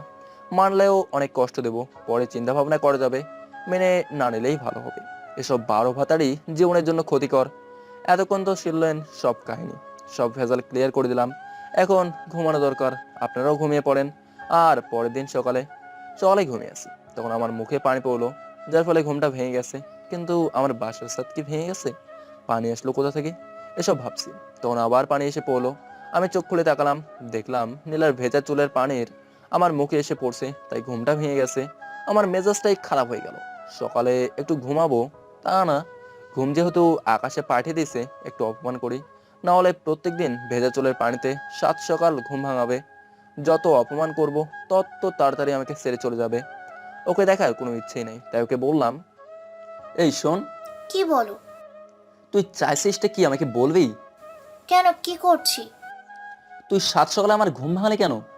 এত ঘুমানো লাগবে না, শরীর খারাপ করবে। আমার শরীর নিয়ে ভাবতে হবে না, আমার ভালো মন্দ আমি বুঝি, তুই তো আমার স্বাস্থ্যের জন্যও ক্ষতিকর। কেন, কি করছি আমি? সকাল সকাল ঘুমটা ভেঙে দিলি, আর তোর ভেজা চুলের পানির গন্ধ পচা ডিমের মতো, আমার বমি আসতেছে। কি বললা তুমি? আমার চুলের পানির গন্ধ পচা ডিমের মতো? তা নয় তো কি, পচা ডিমের গন্ধও ভালো, তোর চুলের পানির গন্ধ তার চেয়েও বাজে। ভালো, রিলেশনে থাকার অবস্থায় খুব তো বলতা আমাকে প্রত্যেক দিন তোমার চুলের পানি দিয়ে ঘুম ভাঙাবা, ভুলে গেছো সব? আমি কি জানতাম নাকি তোর চুলের পানির গন্ধ এত বাজে? ভালো, অপমানটাই তো করতে পারবা, আর তো কিছু পারবা না। আমি যে তোকে অপমান করব, তুই সেটারও যোগ্য না, আগে যোগ্যতা অর্জন কর। নীলা মন খারাপ করে বলল, ওকে ভালো। তা তুই সাত সকালে গোসল করলি কেন? তোকে তো কিছুই করিনি আমি। এমনি করছি, যাও তুমিও করে নাও। দূর, এত সকালে গোসল করতে পারবো না, যা এখান থেকে। যেতে বলছি যাও, না হলে আমি সবাইকে বলে দিব তুমি আমার সাথে কি করেছো। ওয়েট, আমি তোর সাথে কি করব? উল্টা তুই কিছু করস নাই তো? আমি কি করব? আমি ছেলে নাকি? তুই কি তার চেয়ে কম নাকি? সত্যি করে বল, আমি যখন ঘুমিয়েছিলাম তখন কিছু করিস নাই তো? না, আমি মোটেও এমন না। তুই কেমন আমি ভালো করেই জানি। আমি উঠে ওয়াশরুমে গেলাম, আর ওর চুলের পানি মোটেও পচা ডিমের মতো না। ওরে অপমান করার জন্যই বলছি, ওরে দেখলেই গা জ্বলে। কবে যে ওরে ডিভোর্স দেবো, আমি কবে যে মুক্তি পাবো, এসব ভাবতে ভাবতে ফ্রেশ হলাম। ফ্রেশ হয়ে বসে আছি, নীলাশ আসতেছে, নিচে মানুষের শব্দ শোনা যাচ্ছে। মানুষ আসলো কোথা থেকে? শালার বউ দেখতে আসছে মনে হয়। আমি বসে আছি, তখন পাশের বাসার ভাবি আসলো, এসে আমাকে বলল, এটা কিন্তু ঠিক না, আমাকে না জানিয়ে বিয়ে করে ফেললে। আরে শোনো, হয়েছে, আমি সব বুঝি, বউটা সুন্দরী আছে। আচ্ছা নিলয় কি সুন্দর, আর আমি না তোমার বউ? আরে ভাবি কি যে বলো, আমি তোমার মতো সুন্দরী মেয়ে একটাও দেখি নাই। ভাইয়া বিয়ে না করলে আমিই করে ফেলতাম। আমিও তোমাকে বিয়ে করে নিতাম, তুমি কত কিউট, গোলুমলু। তাই ভাবি, সব কপাল। তা নিচে এত মানুষ কিসের? আরে তোমার বউ দেখতে এসেছে, সারা এলাকার মানুষ জানে তুমি বিয়ে করেছো, সবাই দেখতে এসেছে। ও, দেখার কি আছে? দেখবে নিলয়ের বউটা কত সুন্দর। তা রাতে কয়বার রাউন্ড হয়েছে?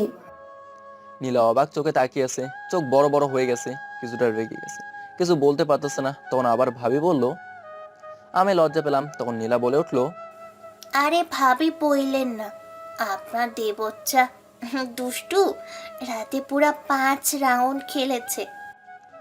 ভাবি হা হয়ে আমার দিকে তাকাচ্ছে, আবার নীলার দিকে তাকাচ্ছে। নীলা এই কথা বলবে ভাবতে পারিনি। আমিও অনেকটা লজ্জা পেলাম, আমার মুখ দিয়ে কিছু বের হচ্ছে না। তখন ভাবি বলল, কি নিলয়, সত্যি নাকি?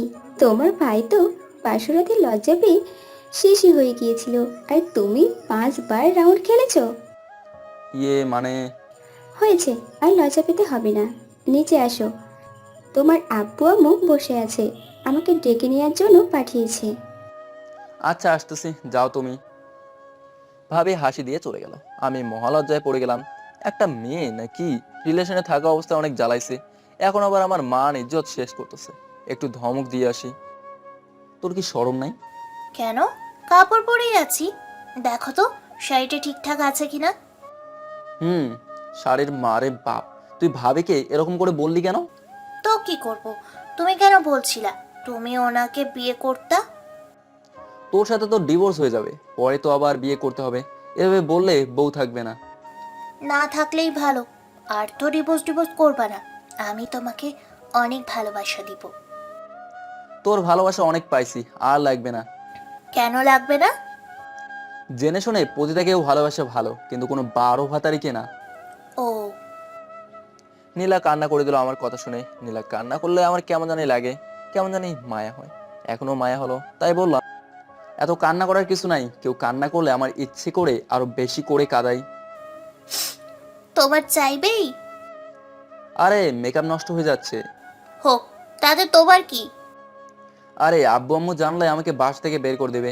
আর একটা কথা, সবার সামনে এমন ভাবে থাকবে যেন ধরতে না পারে কেউ আমাদের সম্পর্কটার কথা। ওকে, থাকবো, একটা শর্তে। কি শর্ত? আমাকে তুমি করে বলতে হবে। জীবনেও পারতাম না। তাহলে আমি আব্বু আম্মুকে সব বলে দিব। ব্ল্যাকমেল করস? মনে করো তাই। আমি একটু ভেবে বললাম, ওকে, তুমি করে ডাকবে। লাভ ইউ জামাই। Hate you. ভালোবাসো না? ভালো কেমনে বাসে? জানো না বুঝি? তখন আবার ভাবি আসলো, এসে বলল, আবার কি আরেক রাউন্ড শুরু করে দিলে নাকি? নীলা এবার লজ্জা পেলে। তখন আমি বললাম, না ভাবি। বুঝি এত দেরি লাগে আসতে? আচ্ছা চল। নীলা আর আমি নেচে গেলাম। মানুষ দেখতে লাগলো আর বলতে লাগলো, এই বাদর ছেলে এত সুন্দর বউ কিভাবে পেল। বিশ্বাস করেন, তখন আয়নার সামনে যেতে অনেক ইচ্ছা করছিল আমাকে কোন দিক দিয়ে বাদর লাগে সেটা দেখতে। তারপর একের পর এক সবার দেখা শেষ হলো। আমি খাবার টেবিলে বসে আছি। আজকে এত আইটেম, একের পর এক সব সার্ভার করতেছি। এরকম রাজকীয় খাবার আবার খেতে পারবো যখন নীলাকে ডিভোর্স দিয়ে আরেকটা বিয়ে করব, ভাবতেই কেমন জানি লাগে। খেয়ে দিয়ে বাইরে গেলাম। বাইরে যেতেই মানুষ বলতে লাগলো, জিতছেন ভাই জিতছেন। একটা আঙ্কেল তো এসে বলেই ফেললো, বন্ধু তুমি আমাকে প্রেমের ক্লাস করাও।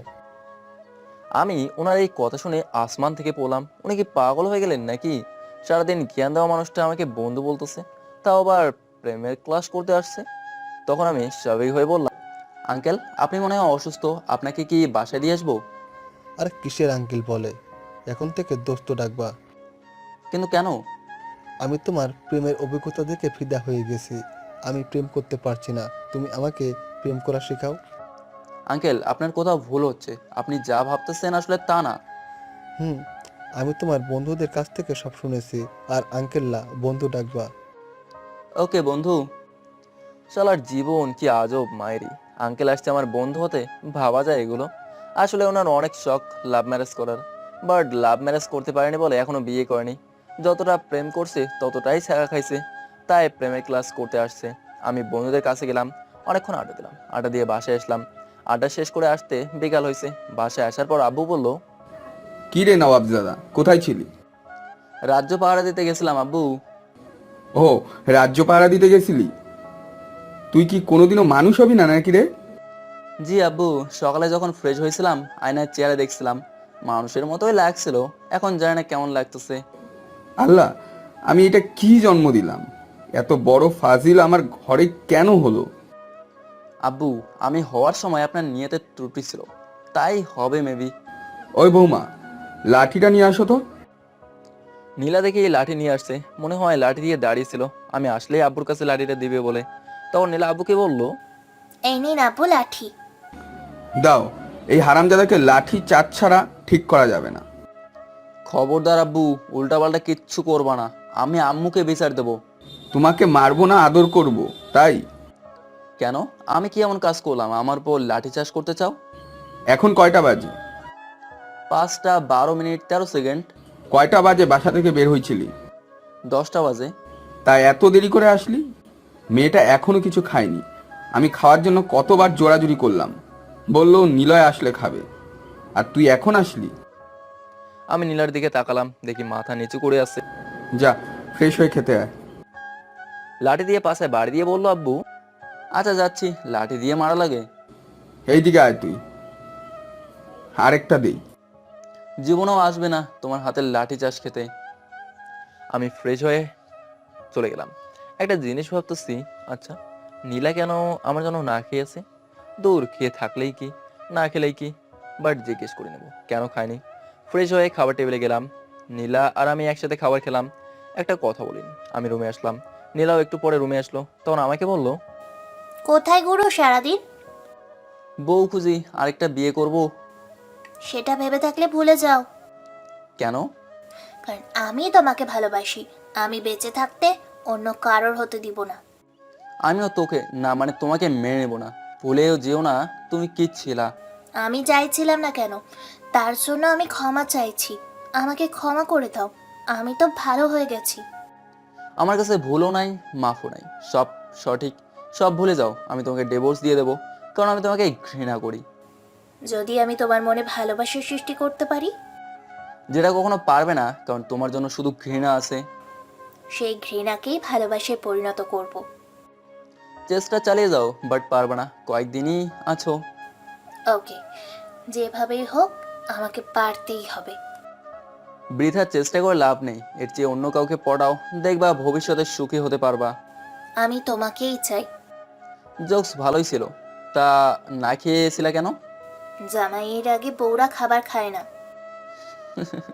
কে তোমার জামাই? তুমি আমার জামাই। আমি তোমার মতো 12 ভাতারের জামাই হবো, ভাবলা কেমনে? মন খারাপ করে দিছে, এখনই কান্না করে দেবে। আমি চলে আসলাম। মানুষকে মারা লাগে না, কথা দিয়ে প্রতিশোধ নেওয়া যায়। কথার দ্বারা জীবন্ত মানুষকেও মেরে ফেলা যায়, কিন্তু নীলাকে কষ্ট দিলে আমারও খারাপ লাগে। আসলে একটা শান্তির হাসি। খারাপ লাগলে ওকে কষ্ট দিতে অনেক ভালোই লাগে, মনে একটা অন্যরকম শান্তি আসে। আমি বন্ধুদের কাছে গেলাম, যেতে আবার আড্ডা শুরু। আমাদের বেকার মানুষের একটাই কাজ, আড্ডা দেওয়া। আমাদের আড্ডার টপিক হলো গাছ আগে না বীজ আগে। এসব আজাইরা বিষয় নিয়ে আড্ডা দিতে দিতে ঘন্টার পর ঘন্টা কাটিয়ে ফেলি। আড্ডা দিতে দিতে অনেক রাত হয়ে গেল। আমি বাসায় চলে আসলাম। আমার ফোনে অনেকগুলো কল আসছে, কিছু আম্মুর মোবাইল থেকে, কিছু আব্বুর মোবাইল থেকে, আর সবচেয়ে বেশি নীলার মোবাইল থেকে। বুঝতেই পারছেন কি বিপদ আসতেছে। দোয়া করেন যেন বেঁচে যাই, আব্বুর কাছ থেকে যেন লাঠি চাষ না খাই। বাসায় চলে আসলাম। আসতে দেখি সবাই ঠান্ডা মাথায় বসে আছে। আমি ভাবতে লাগলাম, এদের আবার কি হলো, এত ঠান্ডা মাথায় বসে আছে। আমি আব্বুকে বললাম, কি আব্বু এখনো ঘুমাওনি? না, ঘুমাবো। আগে তুই খেয়ে নে, তোর ব্যবস্থা করে ঘুমাবো। মানে কিসের ব্যবস্থা? এই যে বউ রেখে এত রাত্রে বাইরে ঘুরে বেড়াস, সেটার ব্যবস্থা। ও, মনে মনে ভাবতে লাগলাম নীলা কি কিছু বলে দিল নাকি। তখন আবার আম্মু বল, খেয়ে নে। ওকে আব্বু। সবাই একসাথে খেতে বসছি। খাবার খেতে খেতে ভাবলাম, আজকে লাঠি চাষ করলো না কেন? কেননা কোনো কাহিনী তো আছেই। কি কাহিনী হতে পারে? এসব ভাবতে ভাবতে খাওয়া শেষ হলো। আমি রুমের দিকে যাচ্ছি, তখন আব্বু কান টেনে ধরলো আর আমাকে বলতে লাগলো, কি রে, কোথায় যাচ্ছিস? কেন রুমে? তোর রুম ওইটা না? কোনটা? ওই যে রান্নাঘর, ওটা তোর ঘুমানোর জায়গা। কিন্তু কেন? ওই যে লেট করে বাড়ি আসছিস, আজকে তোকে লাঠি দিয়ে মারবো না, রান্নাঘরে ঘুমাতে দেবো। আব্বু কি বলো এগুলো? যা সত্যি তাই। 10টার পরে আসলে ওখানেই জায়গা হবে তোর। আব্বু এখন থেকে 10টায় আসবো, এবার রুমে যাই। না, রান্নাঘরে যা। তখন নীলা বলল, আবু, এবারের মতো মাফ করে দিন, পরে আসলে না হয় রান্নাঘরে ঘুমাবে। শোন গর্ধব, বৌমার জন্য মাফ করে দিলাম এইবার। আমি রুমের দিকে যাচ্ছি। বাবা, লাঠি চাষ থেকে বড় শাস্তি অ্যাড হয়েছে। এখন থেকে 10টায় আসতে হবে। না আসলে যদি রান্নাঘরে ঘুমাতে দেয়, তাহলে সারা রাত না মশার সাথে হাডুডু খেলতে হবে। নীলার জন্য এই যাত্রায় বেঁচে গেলাম। ওর একটা থ্যাংক ইউ বলে দেবো। আমি রুমে আসলাম, নীলাও আসলো। আসতে আমি বললাম, থ্যাংক ইউ। কেন? এই যে আমাকে বাঁচিয়ে দিলে। এতে থ্যাংক ইউ দেওয়ার কি আছে?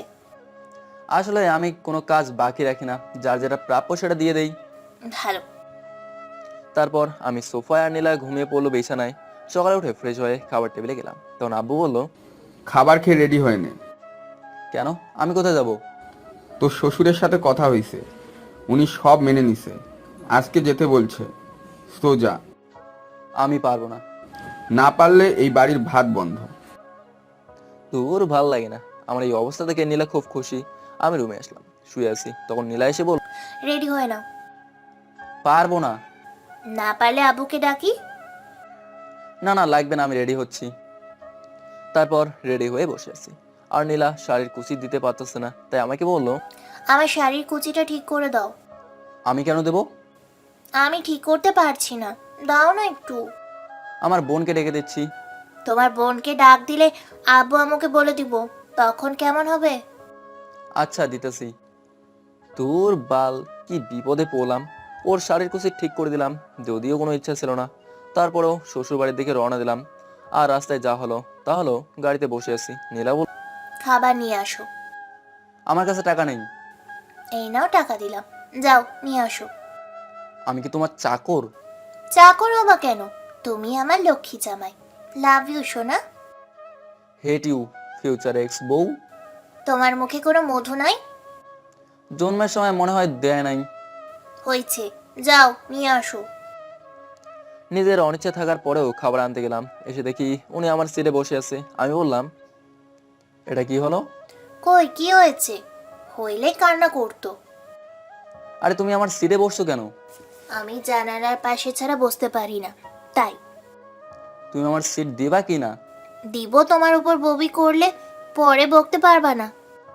কি মহা বিপদে পড়লাম। আচ্ছা বসো। দাও, খাবার দাও। খাবার খেতে লাগলো, বাস চলতে লাগলো। কিছু দূর যেতেই এক আছাড়ওয়ালা উঠছে, ওইটারে নীলা ডাক দে। এই মামা, এইদিকে আসেন। জি, আচার লাগবে? কয়টা দেব?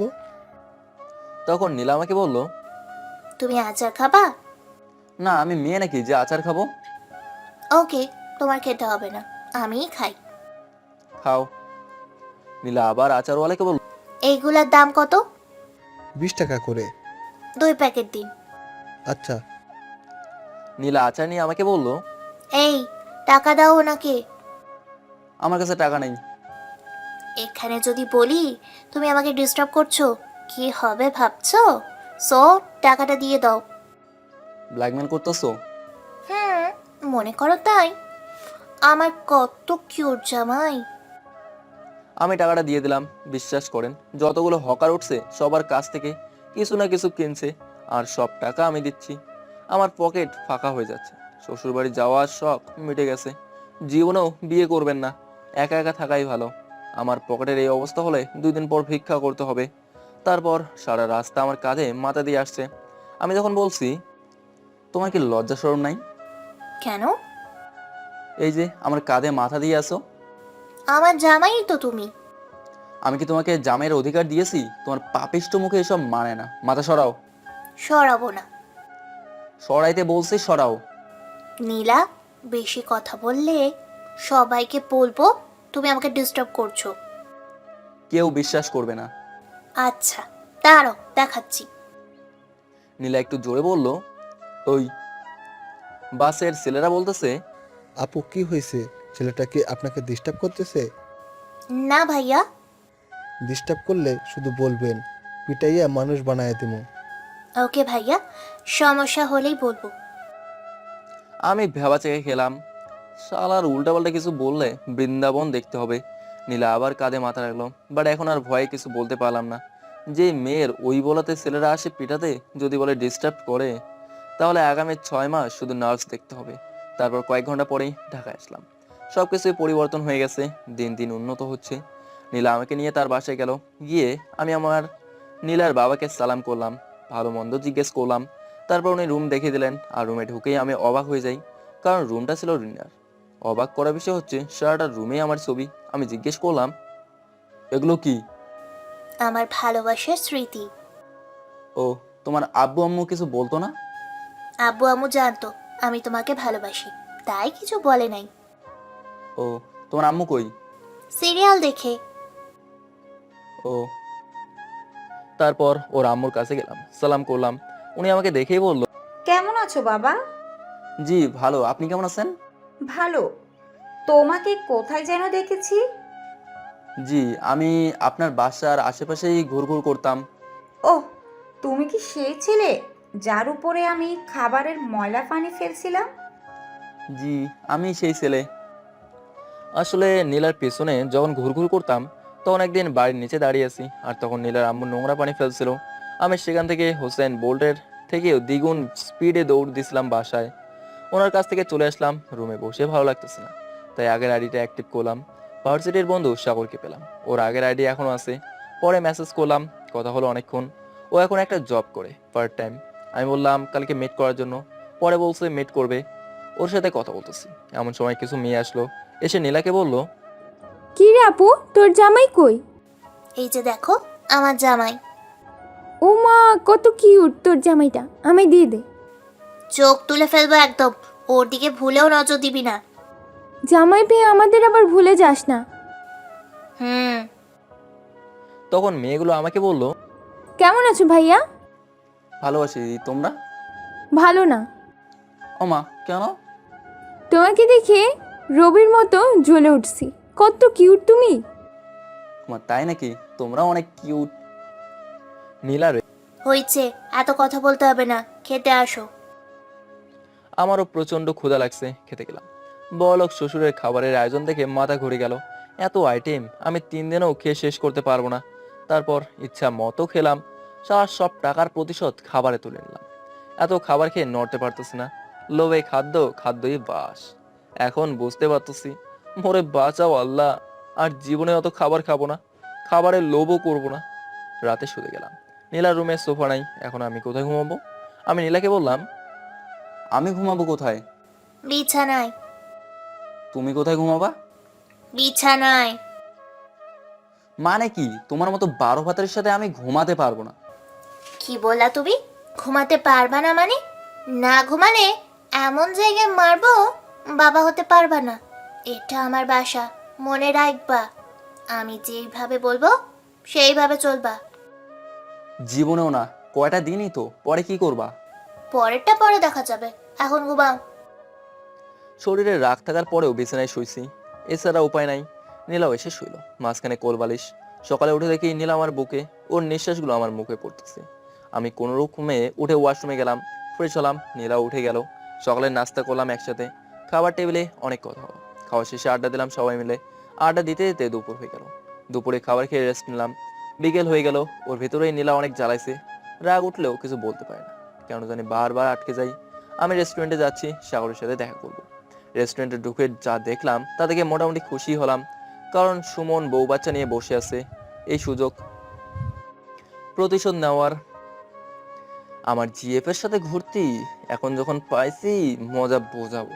আমি সুমনের কাছে গেলাম, গিয়ে বললাম, ভাইয়া, আগের ভাবিগুলো আরো বেশি কিউট ছিল। মানে কি, তুমি কি বলতেছো?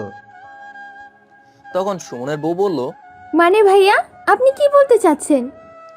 আগে যাদের নিয়ে আসতে তারা আরো বেশি সুন্দরী ছিল। সত্যি নাকি সুমন? আরে না, আমি মোটেও এমন না, বলো প্রমাণ দেখাইতে। তখন আবার মেয়েটা বলল, ভাইয়া, আপনার কাছে কোনো প্রমাণ আছে? জি, প্রমাণ না থাকলে কি এসে বলতাম নি, এই দেখেন। ভিডিও আর পিকগুলো দিলাম, এগুলো নীলার আইডিতে ছিল। মেয়েটা সব দেখলো। আমি ফোনটা নিয়ে আসলাম, পিছনে শুধু ঠাস ঠাস শব্দ হচ্ছে, আর সুমন চিল্লাইতেছে। হঠাৎ দেখি গণপিটুনি খাচ্ছে। ওর বউ মানুষকে বলছে সুমন নাকি ওনার সাথে লইচ্ছামি করছে, বাকি এটা জনগণ বুঝে নিছে। আমি বাইরে এসে দাঁড়ালাম, দেখি সুমনের বউয়ের পায়ে ধরে বলতেছে, মাফ করে দাও বউ, আর জীবনেও কারো দিকে চোখ তুলে তাকাবো না। তোর মতো লুচ্চাকে জীবনেও মাফ করবো না। পরে দেখলাম জাস্ট বুকে একটা লাথি দিছে আর চলে গেছে। সুমন পিছু পিছু দৌড়াচ্ছে। আমার খুব আনন্দ লাগতেছে, এখন সুমনের ডিভোর্স হবে, বাসায়ও জায়গা দেবে না। কি মজা, মনে একটা শান্তির বাতাস বয়ে গেল। আমি অন্য একটা রেস্টুরেন্টে গেলাম আর সাগরকে ওইটাতে আসতে বললাম। সাগর এসে আমাকে জিজ্ঞেস করলো, কি রে, কেমন আছিস? ভালো, তুই কেমন আছিস? ভালোই, কিন্তু তুই ওই রেস্টুরেন্টের কথা বলে এখানে আনলি কেন? কাহিনী আছে। কি কাহিনী? তারপর সব খুলে বললাম। সাগর হাসতে হাসতে শেষ আর বলতে লাগলো, শালাটা উচিত শিক্ষা দিছস, বাট তুই হঠাৎ ঢাকায় কেন? আসছি কি আর শখে? কেন, কি হয়েছে? ঢাকায় শ্বশুর বাড়িতে আসছি। কি বলিস, বিয়ে করে ফেলছিস? এটা কিন্তু ঠিক না। নীলার কি হবে? সাগর ওর সম্পর্কে কিছু বলতে চাইছে, তা জানার জন্য আমিও বললাম, ওর আবার কি হবে? আরে ভাই, মেয়েটা তোকে পাগলের মতো ভালোবাসে। তুই যাওয়ার পর পাগলের মতো করছে। তুই যাওয়ার পর কোনো ছেলের সাথে কথা বলতো না, একা একা থাকতো সারাদিন। আর তোর ফিরে আসার অপেক্ষায় আছে এখনো। এখন যদি শুনে তুই বিয়ে করে ফেলছিস, তাহলে নিশ্চয় নীলা সুইসাইড করবে। আমি ওর কথাগুলো শুনে অবাক চোখে তাকিয়েছি। কি বলবো, ভাষাই খুঁজে পাচ্ছি না। তবু ওর কথা বাদ দে, অতীত তো অতীতই। তা তোদের রিলেশনের কি খবর? আমরা তো বিয়ে করে ফেলছি, বাচ্চাও আছে। কি বলিস, দাওয়াত দিলি না? তোর সাথে যোগাযোগ ছিল না, তাই দিতে পারি নাই। তা শ্বশুরবাড়ি কোথায়? আপাতত এখানে আছে, কয়দিন পর অন্য কোথাও যাবে। মানে কি বলছিস? যাকে বিয়ে করছি তাকে কিছুদিনের মধ্যেই ডিভোর্স দিয়ে দেবো। কেন, কি করছে ভাবি? ডিভোর্স দিবি কেন? আর মেয়েটাকে? মেয়েটার কেউ না, আমার এক্স গার্লফ্রেন্ড নীলা। কি বলিস ভাই? তুই তো গাঁজা খাইতি না, এখন কি খেয়ে আসছিস নাকি? বেটা আমি এগুলো খাই না। তাহলে শোন। বল। তারপর সব বললাম কিভাবে কি হয়েছে, তবুও সাগর বিশ্বাস করে না। আমাকে বলে, তুই আমাকে বোকা পাচ্ছিস? যেভাবে বলবি সেভাবে বিশ্বাস করবো? নীলা সেখানে যাবে কেন? আরে শালা, ওখানে ওর মামার বাড়ি, আর আমি ওকে ডিভোর্স দিয়ে দেবো। আমার বিশ্বাস হয় না, প্রমাণ দেখা। ওকে। কাবিনের কাগজে একটা পিক ছিল মোবাইলে, ওটা দেখালাম। পরে সাগর দেখে বলল, তুই মাসে কত টাকা কামাই করিস? 1 টাকাও না। তোর বাবা কত টাকা আছে? আমি একটু ভাব নিয়ে সব মিলিয়ে 8-10 কোটি হবে। কিন্তু কেন? আস্তে আস্তে লাইনে আসছিস, ওয়েট কর। তোর বিয়ে কাবিন কত? কেন 10 লাখ মাত্র টাকা? তাই না রে, এটা ভালো করে দেখ। এটা দেখে মাথাটা ঘুরে গেল। আল্লাহ, তুমি মাটি ফাঁক করো, আমি ঢুকে যাই। এই জীবন আমি আর রাখবো না। কারণ শালার পোলারা কাবিন 10 লাখ লিখতে গিয়ে 10 কোটি লিখে ফেলছে। আমার বাবার পুরো সম্পত্তি বিক্রি করতে হবে। আল্লাহ, আমার জীবনটা শেষ। আমি কি করব এখন? তখন সাগর আবার বলল, কি রে, ডিভোর্স দিবি না? শালা এখন মজা নিতেছোস? এত টাকা কেমনে দেবো? কি করব আমি? একটা কাজ কর। কি কাজ? তুই নীলাকে মেনে নে। জীবনেও না, মরে গেলেও মেনে নেব না। তারপর সাগর অনেকক্ষণ বোঝাইছে। আমি শেষে ভেবে দেখলাম ওকে মেনে নেওয়াই উচিত। ও তো এখন ভালো হয়ে গেছে, বাট এত সহজে না। আগে অপমান করব, ইগনোর করব, কষ্ট দেব, পরে মেনে নেব, যাতে বোঝে আমাকে কষ্ট দিছিল। আমি আরো কিছুক্ষণ সাগর সাথে আড্ডা দিলাম। পরে আমি বাসার দিকে রওনা দিলাম। সাগরও চলে গেল। আমি বাসায় ঢুকতে নীলা বলল, কোথায় গেছিলা? মেয়ে দেখতে গেছিলাম। তা কয়টা দেখছো? অনেকগুলো। কত কিউট। কিউট তাই না? এমন জায়গায় তোরে মারবো, বাবা হতে পারবি না। আর কোনো মেয়ের দিকে তাকালে চোখ তুলে ফেলবো। আমি আমার মতো চলতে ভালোবাসি। তুমি বলার কি? তুমি আজকে আসো, কালকে নেই। সাইড দাও, ভেতরে যাব। আমি রুমে চলে আসলাম। নীলা ওখানে দাঁড়িয়ে ভাবতেছে। ও এমন হলো কেন? আগে তো কত ভালো ছিল। ও কেন বারবার বলে আমি দূরে চলে যাব? আমি তো ওকে অনেক ভালোবাসি, বোঝে না কেন? এসব ভাবতে ভাবতে নীলা দরজা লাগিয়ে রুমে আসলো। এসে দেখলো আমি ওর বোনের সাথে গল্প করতেছি। আর এমন গল্প করতেছি যা শুনে নীলা রেগে গেল। কারণ গল্পগুলো এমন ছিল, আরে ভাইয়া, শুয়ে আছেন যে? ক্লান্ত নাকি? না গো, এখনো ক্লান্ত হয়নি, তবে পরে হতে পারি। আপনি কত কিউট। আপু যদি আপনাকে বিয়ে না করতো, আমিই করে ফেলতাম। আমিও। তোমাকে আমার পছন্দ হয়েছে। তোমার ডাইনি আপুর থেকে তুমি কত লক্ষ্মী। আমিও তোমাকে বিয়ে করে নিতাম গো। যা, কি যে বলেন না ভাইয়া। বিশ্বাস করো, তোমার মতো লক্ষ্মী মেয়ে হারিকেন জ্বালিয়ে খুঁজছি, কিন্তু পাইনি। হারিকেন জ্বালায় খুঁজছেন, তাই পান নাই? যদি এনার্জি বাল্ব দিয়ে খুঁজতেন তাহলে পেতেন। আরে এনার্জি বাল্বের দাম বেশি, তাই কিনে খুঁজতে পারিনি। না ভাইয়া, প্রতি পিস এনার্জি বাল্ব মাত্র 100 টাকা। ও তাই বলো। যাওয়ার হয়েছে, এখন আর কি করার। কপালটা খারাপ।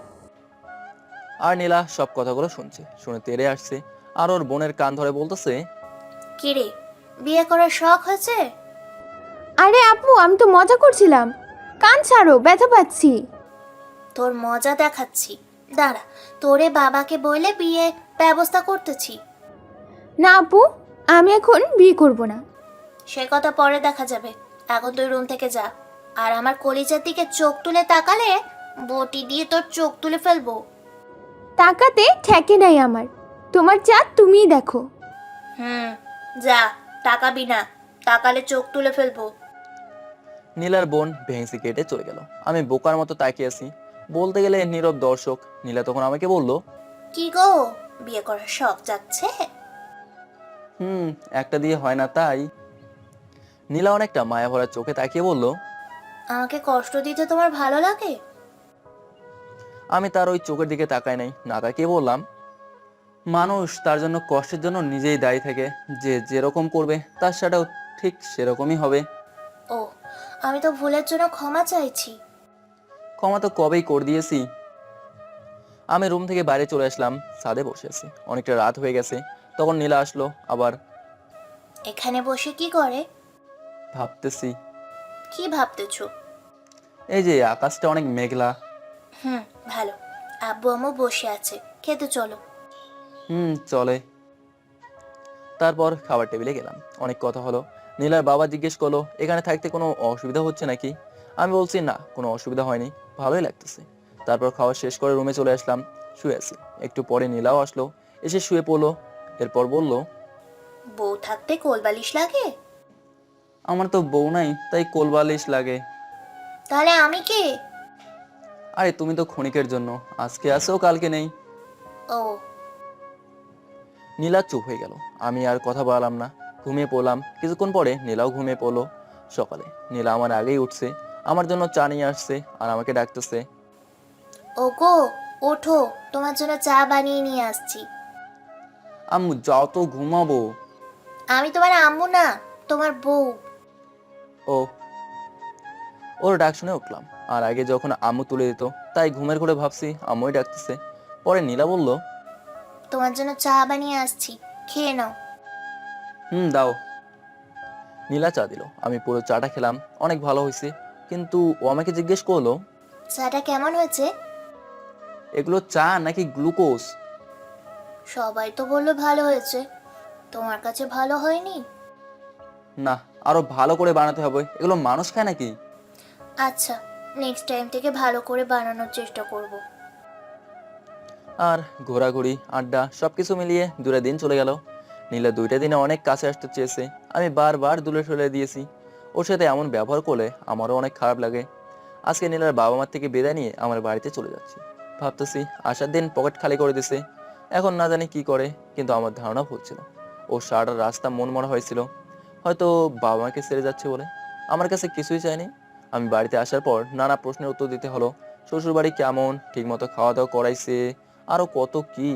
আমি সবকিছু ঠিকঠাক উত্তর দিয়ে রুমে এসে এক ঘুম দিলাম। নীলাও ঘুমিয়ে পড়লো। আমি সকালে উঠলাম, ফ্রেশ হয়ে বাইরে গেলাম। আর বন্ধুদের কাছ থেকে যা শুনলাম তার জন্য মোটেও প্রস্তুত ছিলাম না। বন্ধুদের কাছে যেতেই তারা বলল, কিরে, এতদিন কই ছিলি? জাহান্নামে। জাহান্নামে থাকলো, এখন এমন কথা শোনাবো যে তুই জান্নাতে চলে আসবি। মানে কি বলতে চাইছিস? আরে তোর ছোটবেলার ক্রাশ রেশমা আপু তোরে খুঁজতেছে। আমাকে খোঁজে কেন? আমাদের কিছু বলে নাই, শুধু এটাই বলেছে আমরা যেন তোকে বলি ওনার সাথে দেখা করার জন্য। ও আচ্ছা, দেখা করবো না। মন খারাপ করে বললাম। কিরে, তুই মন খারাপ করে আসিস যে? তোর তো সবচেয়ে খুশি হওয়ার কথা, কারণ তোর ক্রাশ তোকে খোঁজে। আরে মন খারাপ কি আর সাদে করছি? আরে আমার বউকে ডিভোর্স দিতে পারবো না, আর ক্রাশকেও পড়াতে পারবো না। কেন, কি হয়েছে? আরে শালার পুতেরা ক্যাবিন 10 লাখ লিখতে গিয়ে 10 করে লিখে ফেলছে। ভালো, তবে ভাবি কিন্তু অনেক সুন্দর, ডিভোর্স না দিলেই ভালো হবে। চুপ কর শালা, যার জ্বালা সেই বোঝে। আচ্ছা রাগ করিস না, চল খেলে আসি। ওকে চল। রেশমাপুর বাসার সামনে খেলতে যাচ্ছি। খেলার জন্য অনেকদিন ক্রাশের দৌড়ানি খাইছি, জানি না আজকে কি হবে। আসলে এই ক্রাশের দৌড়ানি খেতেও ভালো লাগে। একটা মানুষের ভালোবাসার মানুষ একটাই থাকে, আর ক্রাশ থাকে হাজারটা। তেমনই আমার ভালোবাসার মানুষ ছিল নীলা, আর ওই রেশমা আপু ছিল আমার ক্রাশ। খেলা শুরু করে দিলাম, আমি ব্যাট করছি আর সকল বল করতেছে। আমি জোরে ব্যাট চালালাম, ভাগ্য খারাপ হলে যা হয়, বলটা রেশমা আপুর উপরে পড়ছে। রেশমা আপু কোথা থেকে ওর বাসার দিকে যাচ্ছে। বলটা পড়া মাত্রই গুলির মতো বেগে আমার কাছে আসলো। মনে মনে ভাবতেছি আজকে আমার কপালে কি আছে আল্লাহই ভালো জানেন, আল্লাহ বাঁচাও। আমার ধারণা ছিল রেশমা আপু ব্যাট নিয়ে পিটাবে, কিন্তু সেই ধারণা ভুল করে রেশমা আপু আমার কলার ধরে বলল, এদিকে আসো। কেন আপু? আমি তোর কোন কালের আপু লাগি? ইয়ে মানে বড়দের আপু ডাকতে হয়? তোর ইয়ে মানে ছুটাচ্ছি, আয় আমার সাথে আয়। এই তোরা খেল। আমাকে মাঠের সাইডে নিয়ে গেল। আমি ভয়ে ভয়ে রেশমাকে বললাম, তুমি নাকি আমাকে খুঁজছিলে আপু? খুঁজছিলাম। তুই নাকি বিয়ে করছিস, আর এই কয়দিন কইছিলি? জি, শ্বশুর বাড়িতে গেছিলাম। ওহ তাই, অন্য মেয়েকে বিয়ে করবি তো আমার পিছন ঘুরতি কেন? আরে আমি তো মজা করছিলাম, আসলে আমি ওকে অনেক আগে থেকে ভালোবাসতাম। তুই মজা করতি তাই না? এখন আমি তোর প্রেমে পড়ে গেছি, এখন আমার কি হবে? আরে আপু, প্রেমের আগে স্যাকা খাইছো, সমস্যা নেই। তুমি দেখতে অনেক সুন্দর, আরো অনেক ভালো ছেলে পাবা। তোর গালে দিব একটা। অন্য ছেলে লাগবে না আমার, তোকেই লাগবে। আরে বুঝতেছো না কেন? বিয়ে মানুষের একবারই হয়, দেখবা আমার চেয়েও ভালো ছেলে পাবা। পাবো না। আচ্ছা আমি এনে দেবো, কেমন? না, লাগবে না, আমার তোকেই লাগবে। তারপর এই রেশমাকে অনেক কষ্টে সেটিং দিলাম, মুখ দিয়ে ফেনা বের হয়ে গেছে, শালে কিছুতেই বুঝতে চায় না। উফ, শেষ আমি। যাওয়ার সময় বদদোয়াও দিয়ে গেল। রেশমা আপুর বদদোয়া যেন আমার উপরে না পড়ে, দোয়া করেন আপনারা। রেশমা আপু বাসায় চলে গেল, আমি সামনের দোকানে গেলাম। তখনই ওই আঙ্কেলের দেখা। যদি ওই আঙ্কেল আমাকে আর রেশমাকে একসাথে দেখে তাহলে 12টা বাজিয়ে ছাড়বে। আমাকে দেখে আঙ্কেল বলল, এদিকে আসো নিলয়। কোথায় যাবো আঙ্কেল? চোখ গরম করে এদিকে আসো। আমি আঙ্কেলের সাথে গেলাম। তখন আমি আঙ্কেলকে বল, জি আঙ্কেল বলেন। তোমাকে চর মারা উচিত। কেন? গালে হাত দিয়ে বললাম আমি। কতবার বলেছি আমাকে দোস্ত বলে ডাকবা, আর তুমি কি না আঙ্কেল ডাকো? আমার সাথে কি আঙ্কেল ডাক যায়? আচ্ছা এখন থেকে দোস্ত বলে ডাকবো। মনে থাকে যেন। তা দোস্ত আমাকে ডাকলা কেন? দোস্ত আমি তো পড়ে গেছি। কি বলো দোস্ত, কখন পড়লা? কোমরে ব্যথা পাওনি তো? আরে ওই পড়া না বোকা, আমি প্রেমে পড়েছি। তাই নাকি বন্ধু? কার প্রেমে পড়লা? রেশমার প্রেমে পড়েছি। দোস্ত একটু সেটিং করে দিয়ে দাও না। আরে বন্ধু, ওই মেয়ের পিছনে অনেক ছেলে লাইন দিয়ে আছে, কিভাবে সেটিং দেবো বলো? আমি জানি তুমি পারবা, দাও না একটু প্লিজ বন্ধু, প্লিজ। আরে মানে প্রেমের বিষয় যেহেতু খরচপাতিও আছে। ও টাকা লাগবে তাই তো? মানি ব্যাগ বের করতে করতে বললো। আমি মানি ব্যাগটা নিয়ে নিলাম। আরে দেন দেন, এত কিছু ভাবা লাগবে না, কাজ হয়ে যাবে। সবটা নিয়ে নিবা? সবটাই দিয়ে দিন, তাড়াতাড়ি কাজ হবে। আচ্ছা 2 টাকা দাও। কেন? 2 টাকা দিয়ে কি করবা? 2টা চকলেট খাবো। ওরে স্যাচরা, তুই আসছিস প্রেম করতে, প্রেমের পর কি খাবি কে জানে। তারপর আঙ্কেলকে 2 টাকা দিয়ে দিলাম। নিজেকে অ্যাভারেস্ট বিজয়ীর মতোই লাগতেছে। এই লোকের পকেট থেকে 1 টাকাও বের হতো না। আর কিনা আমি ওর মানি ব্যাগ হাতে নিলাম। খুশি মনে বাসায় চলে গেলাম। বাসায় যেতে আব্বু বলল, কিরে, কই থাকিস সারাদিন? আসলে সবার খোঁজ খবর রাখা শুরু করছি, সামনে ইলেকশন করব। ও ভালো, যা বাজার করে নিয়ে আয়। কি বললা? আমি বাজার করব কেন? কাজের লোক কই? কাজের লোক সব বিদায়। কেন বিদায় করছো? কারণ তোর মতন এত দামড়া পোলা থাকতে কাজের লোক রাখার মানে নেই। ভালো তো, আমি সব বাজার টাজার করতে পারবো না। না করতে পারলে বাসার ভাত পাবি না। দূর, তোমার মাথায় সব ভূত কে চাপাইছে? কেউ না, যা বলছি তাই কর। পরে বাজার করতে চলে গেলাম। যা পারছি বাজার করছি। বাজার নিয়ে আসার সময় মানুষ বলতেছে বিয়ে করে ছেলেটা সংসারী হয়ে গেছে, ভালো লাগছে। আরে নানা কথা শুনে রুমে আসলাম। রুমে ঢুকলাম। রুমে ঢুকতে নীলা এসে বলল, কোথায় ছিলা? ওই যে এগুলো নিয়ে পার্কে গেছিলাম। বাজার নিয়ে পার্কে গেছো? সবাই ফুল নিয়ে যায়, আমি বাজার নিয়ে গেছি। সাইড দাও। মুখে কি মধু নাই? না নাই। তারপর রুমে চলে গেলাম। ফ্রেশ হয়ে দুপুরের খাবার খেলাম। একটা দিলাম ঘুম। বিকেলে নীলার ডাকে ঘুম ভাঙলো। ওই শোনা, ঘুম থেকে ওঠো। কি হয়েছে, ডাকতেছো কেন? তোমার জন্য বিরিয়ানি রান্না করে নিয়ে আসছি। তা কি এমন মহা জিনিস রান্না করছো, আমার সাদের ঘুমটাও ভেঙে দিলা? বিরিয়ানি তো তোমার প্রিয়, তাই নিয়ে আসছি। ওকে, রেখে যাও। হুম। আমি ফ্রেশ হয়ে আসলাম। বিরিয়ানিটা খেলাম, জাস্ট অসাধারণ হয়েছে। পুরোটা খাই নাই, নীলা এসে পড়ছে তাই তাই ওকে জানানোর জন্য বললাম, কি হলো, এগুলো কি রান্না করছো? কেন? বিরিয়ানি। আমার তো মনে হচ্ছে এগুলো খিচুড়ি। এত বাজে রান্না কেউ করে? তোমারগুলো তুমি খাও। নীলার চোখ দিয়ে পানি চলে আসলো। আমাকে বলতে লাগলো, সবাই তো বলছে ভালো হয়েছে, তোমার কাছে খারাপ লাগছে? আচ্ছা, পরের বার ভালো করে রান্না করব। সবাই তো ভালোই বলবে, নতুন বউ, কেউ তো আর খারাপ বলবে না। আমি রুম থেকে রান্নাঘরে চলে গেলাম, কারণ চুরি করে বিরিয়ানি খাবো, যেভাবেই হোক খেতেই হবে। রান্নাঘরে যাওয়ার সময় আম্মু বলল, এই তুই কোথায় যাচ্ছিস? আম্মু আচার খেতে যাচ্ছি। সত্যি করে বল। সত্যি আম্মু। যদিও বিরিয়ানি খাইতে গেছি, ইচ্ছা মতো বিরিয়ানি খেলাম। আহা কি লাগছে। রাতে বাইরে আড্ডা দিলাম। 10টার ভিতরে এসে পড়লাম। বন্ধুরা বলল, বিয়ে করে বউ পাগল হয়ে গেছিস? আরে শালা, তোর আমার দুঃখ কেমনে বুঝবি? 10টায় বাসায় না গেলে রান্নাঘরে থাকতে হবে। বাসায় এসে রাতের খাবার খেয়ে শুয়ে পড়লাম। নীলাকে জ্বালানোর জন্য হুদাই ফোন নিয়ে কথা বলতেছি। নীলার রাগে আগুন হয়ে আছে, তখন আমাকে বলল, এই, তুমি কার সাথে এতক্ষণ কথা বলছো? আমার ফিউচার বউয়ের সাথে। কি বললা তুমি? কানের সমস্যা যখন চোখের ডাক্তার দেখাও। আমার কানে সমস্যা নেই, তুমি অন্য মেয়ের সাথে কথা বলতে পারবে না। আমি হাজার বার বলবো, তুমি বলার কি? বলবা, তাই না? তোমার ফোনটার দাম কত? 48,000।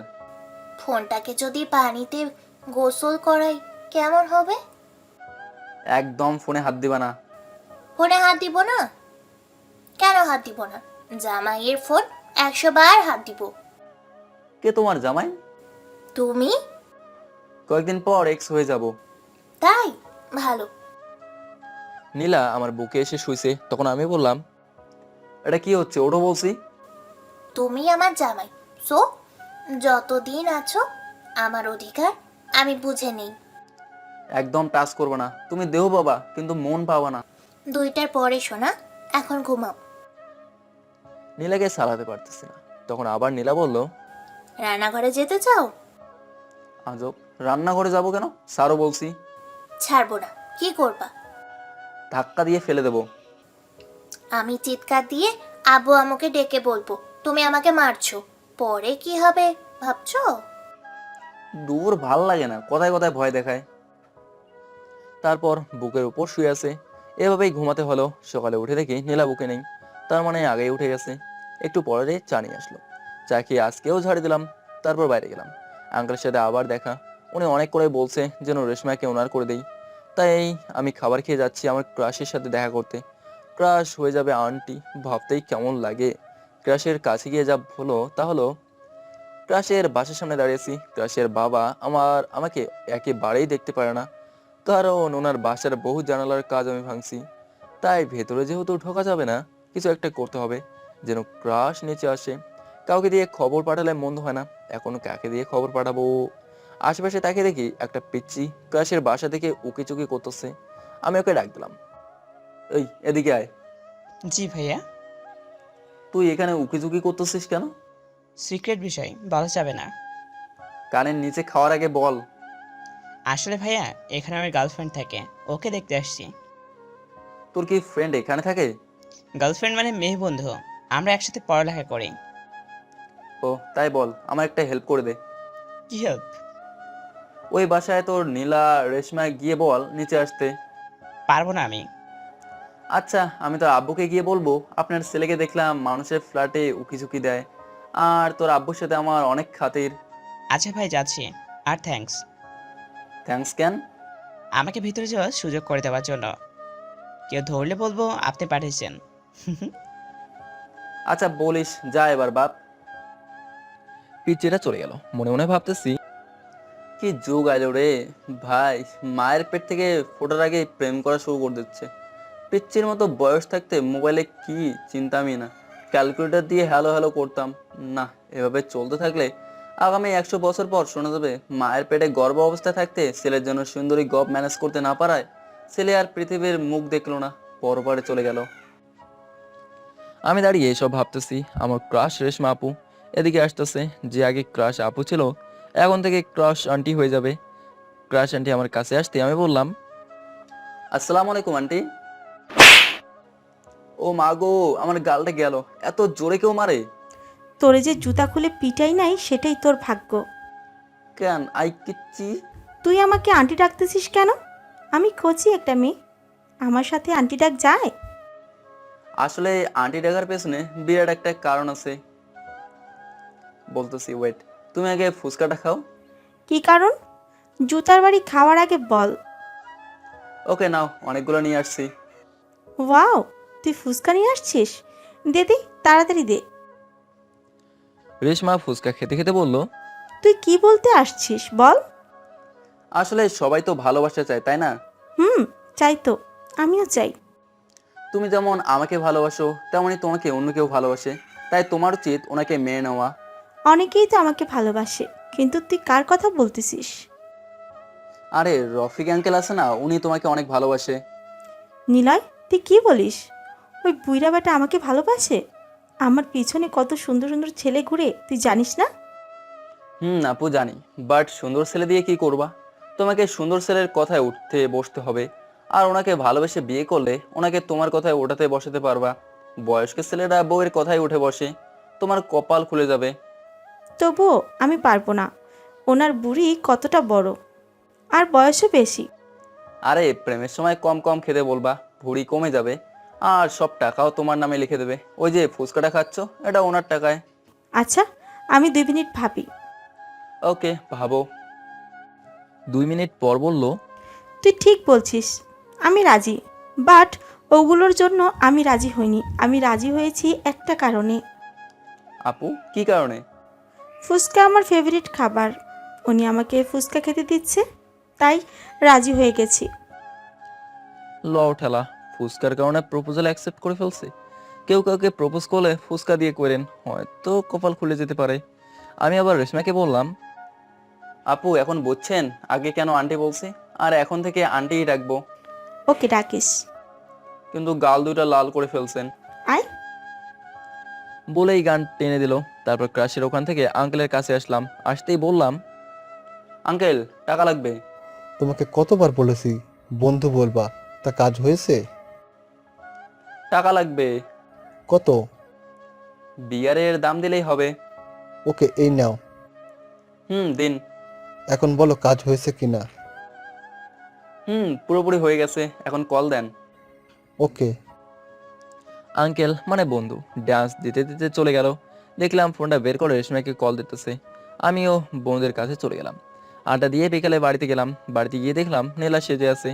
আজকে নীল শাড়ি পরছে, চোখে কাজল, কপালে কালো টিপ, ঠোঁটেও হালকা লিপস্টিক। ওকে দেখে প্রেমে পড়ে গেলাম। মেয়েটা এমনিতেই অনেক সুন্দর, আজকে শাড়িতে আরো সুন্দর লাগতেছে, একেবারে পরীর মতো, নীল পরী যেটাকে বলে। আমি রুমে বসে আছি, তখন নীলা এসে আমাকে বলল, আমাকে কেমন লাগতেছে? ভূতের মতো। ভূত এর চেয়ে সুন্দর। হাসি মুখটা মলিন হয়ে। ও, আমি তো ভূতের মতোই। আজকের এই দিনেই তুমি আমাকে প্রপোজ করেছিলে, মনে আছে? তাই আজকে শাড়ি পরেছিলাম। আচ্ছা, খুলে ফেলবো। আগে তো খুব বলতা স্পেশাল দিনগুলোতে শাড়ি পরবা। আমি কি জানতাম নাকি শাড়িতে ভূতের মতো লাগবে? নীলা কান্না করে চলে গেল। আমারও কষ্ট হলো, কারণ ওর এই কষ্ট দিলে আমারও অনেক কষ্ট লাগে, হয়তো ভালোবাসতাম বলেই। আর আমাদের দিন এভাবেই যেতে লাগলো। নীলা আমাকে অনেক কেয়ার করে, বাট আমি নীলাকে অনেক অবহেলা করি, জাস্ট ওকে কষ্ট দেওয়ার জন্য ওকে নানাভাবে অপমান করি। ইদানিং নীলার চেহারাটা আগের মতো নেই। আমার সাথে কথা বলেই অপমান করি, রাতে হুদায় কল দিয়ে কথা বলি, যাতে নীলা বোঝে প্রিয়জন রেখে অন্যজনের সাথে কথা বললে কতটা কষ্ট হয়। রাতে বুকে মাথা রেখে ঘুমাতে চাইলে দূরে ঠেলে দেই, অনেক কষ্ট দিই, অনেক ইগনোর করি। আগের মতো বেশি কথা বলি না। এসব করে যে আমার কষ্ট হয়নি তা কিন্তু না, আমারও অনেক কষ্ট হয়েছে। দেখতে দেখতে 4টা মাস চলে গেল। আব্বু আম্মু কিছুটা বুঝে ফেলছে আমাদের সম্পর্কটা। এরপরে আমার অনেক জ্বর হয়েছিল। নীলার সারাটা রাত না ঘুমিয়ে আমার মাথায় পানি দিছে। যতদিন জ্বর ছিল একটা রাতও ভালো করে ঘুমায়নি, সারাটা রাত নির্ঘুম ছিল। সকালে যখন আমার ঘুম ভাঙতো তখন দেখতাম নীলা আমার মাথার পাশে বসে ঘুমাচ্ছে। কি জানি কি কারণে আমার ঘুম ভাঙার সাথে সাথে নীলার ঘুম ভেঙে যেত, আবার আমার সেবা যত্ন শুরু করতো।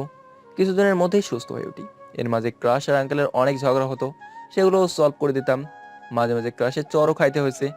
বিকেলে নদীর পাড়ে বসে আছি, ভাবতেছি নীলাকে মেনে নেব, কিন্তু কোনোদিন মেনে নেওয়া যায়? ওহ পাইছি, নীলাকে আমার জন্মদিনে মেনে নেব। এর আগে কঠোর হয়ে থাকতে হবে। এর ভেতরে আরেকটু শাস্তি দেই, বুঝুক আমার কতটা কষ্ট হয়েছিল। অবশ্য অনেকটা বুঝতে পারছে, অনেক অপমান করছি। শুধু একটা কথাই বলতো, যতই অপমান করো আমি কখনো ছেড়ে যাব না। এর ভেতরে অনেক কাহিনী হয়েছে। আজকে সেই কাঙ্ক্ষিত দিনটা এসে পড়লো। আজকেই আমার জন্মদিন। আমার জন্মদিন নীলা রাতেই উইশ করলো। আমি কিছু না বলেই ঘুমিয়ে পড়লাম। ঘুম থেকে উঠেই দেখলাম বাংলাদেশ সাথে চলে গেলাম বাইরে, বন্ধুদের সাথে বসে আছি। সবাই আমাকে শুদ্ধ ভাষায় উইশ করলো। শুদ্ধ ভাষা বলতে ওগুলো বোঝাইছি, হ্যাপি পয়লা দিবস, হ্যাপি ডাউনলোড ডে। আর বন্ধুরা বলতে লাগলো, দোস্ত আজকে পার্টি দিতে হবে। আমার কিডনি দুটো বিক্রি করে দে। কেন? আমার কাছে একটা টাকাও নাই। বাংলাদেশে 2টা ফকির থাকলে আমি তার মধ্যে অন্যতম। আচ্ছা থাকলেও তো তুই দিবি না। সবাই মন খারাপ করে বলল, আচ্ছা যা দেবো, রাতে পার্টি হবে। ওকে ব্রাদার।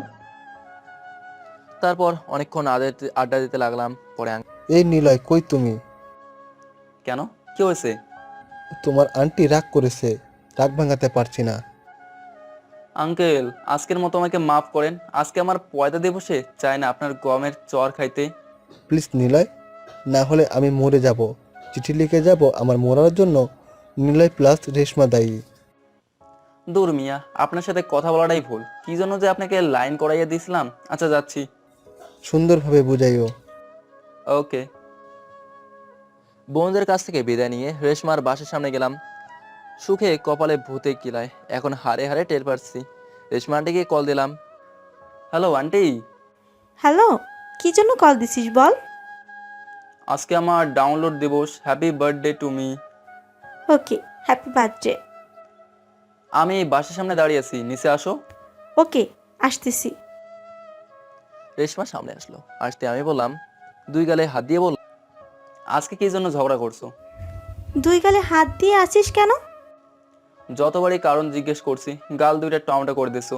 এখন সেই টমেটো থেকে গালকে রক্ষা করার জন্য এই নিনজা টেকনিক। ওহ, এখন এমন জায়গায় মারবো না, বাবা হতে পারবি না।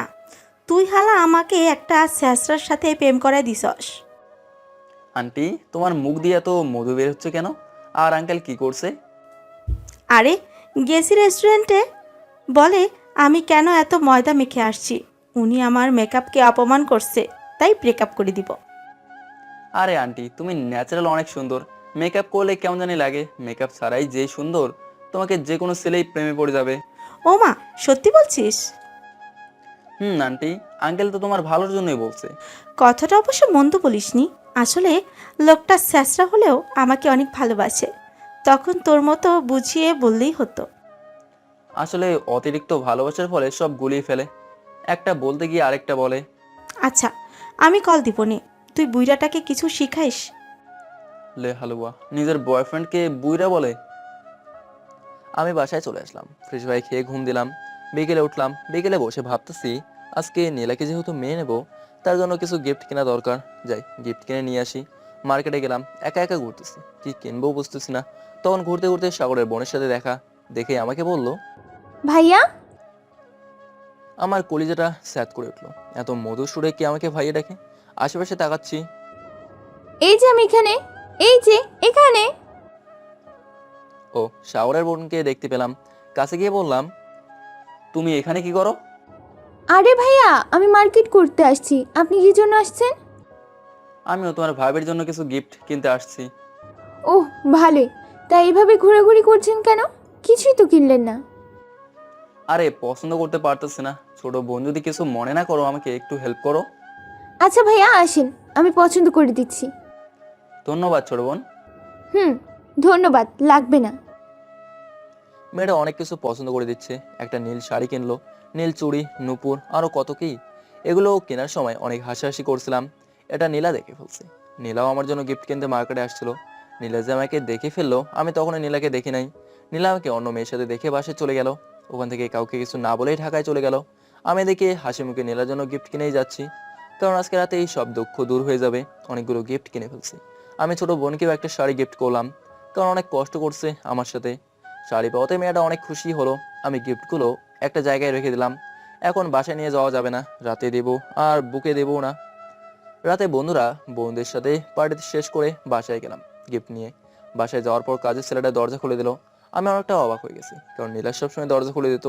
আমি যতই দেরি করে ফিরতাম না কেন, আমি মনে মনে ভাবলাম হয়তো অসুস্থ, তাই রুমে শুয়ে আছে। আমি হাসি মুখে রুমে গেলাম। রুমে গিয়ে নীলাকে পেলাম না। ডাক দিলাম, নীলা, এ নীলা। কোনো সারা শব্দ পাচ্ছি না। আব্বু আম্মু কোনো কথা বলছে না। আমার চোখ গেল বিছানায়। বিছানাতে একটা চিঠি পেলাম। মনে মনে ভাবলাম হয়তো সারপ্রাইজ দেবে, হয়তো চিঠিতে লেখা আছে ছাদে আসো। আমি হাসি মুখে চিঠিটা খুললাম। চিঠি পড়া মাত্রই অজানা এক অভিমান এসে ভর করলো, কারণ চিঠিতে লেখা ছিল, জন্মদিনের অনেক শুভেচ্ছা নিও। যখন তুমি এই চিঠিটা পড়বা, আমি তোমার থেকে অনেক দূরে। তুমি তো এটাই চেয়েছিলে, আমি যেন তোমাকে ছেড়ে চলে যাই। খুব বিরক্ত ছিলে আমার উপর, আর কখনো বিরক্ত করব না। আজকে যখন দেখলাম তুমি অন্য একটা মেয়ের হাত ধরে মার্কেটে ঘুরছো, তখন অনেক কষ্ট হয়েছিল। আমি তোমাকে অন্য কারোর সাথে সহ্য করতে পারি না। আসলে তুমি আমার সাথে সুখী ছিলে না, তোমার মনে ভালোবাসা জন্মাতে পারিনি, তাই অন্য মেয়ের হাত ধরে ঘুরে বেড়াও। তোমার মূল্যবান সময় কাটছি। এই সময় মেয়েটার সাথে ফোনে কথা বলতাম। আজকেই শেষ, আর কখনো তোমার সামনে আসবো না, ডিস্টার্ব করবো না, সারাটা দিনের হিসাব চাইবো না। জানো, অনেক প্ল্যান করে বিয়ে করেছিলাম, বাট সফল হতে পারলাম না। পুলিশ অফিসারটা আমার খালাতো ভাই ছিল। পরে ওনাকে সব বুঝাইয়া বলছিলাম, আর উনিও আমাদের বিয়েটা পড়িয়ে দিয়েছিলেন। আচ্ছা, এত কিছু করেও তোমাকে পেলাম না। তুমি ভালো থেকো।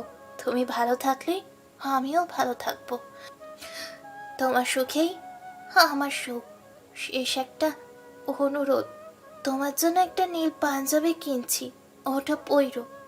বাই, আল্লাহ হাফিজ।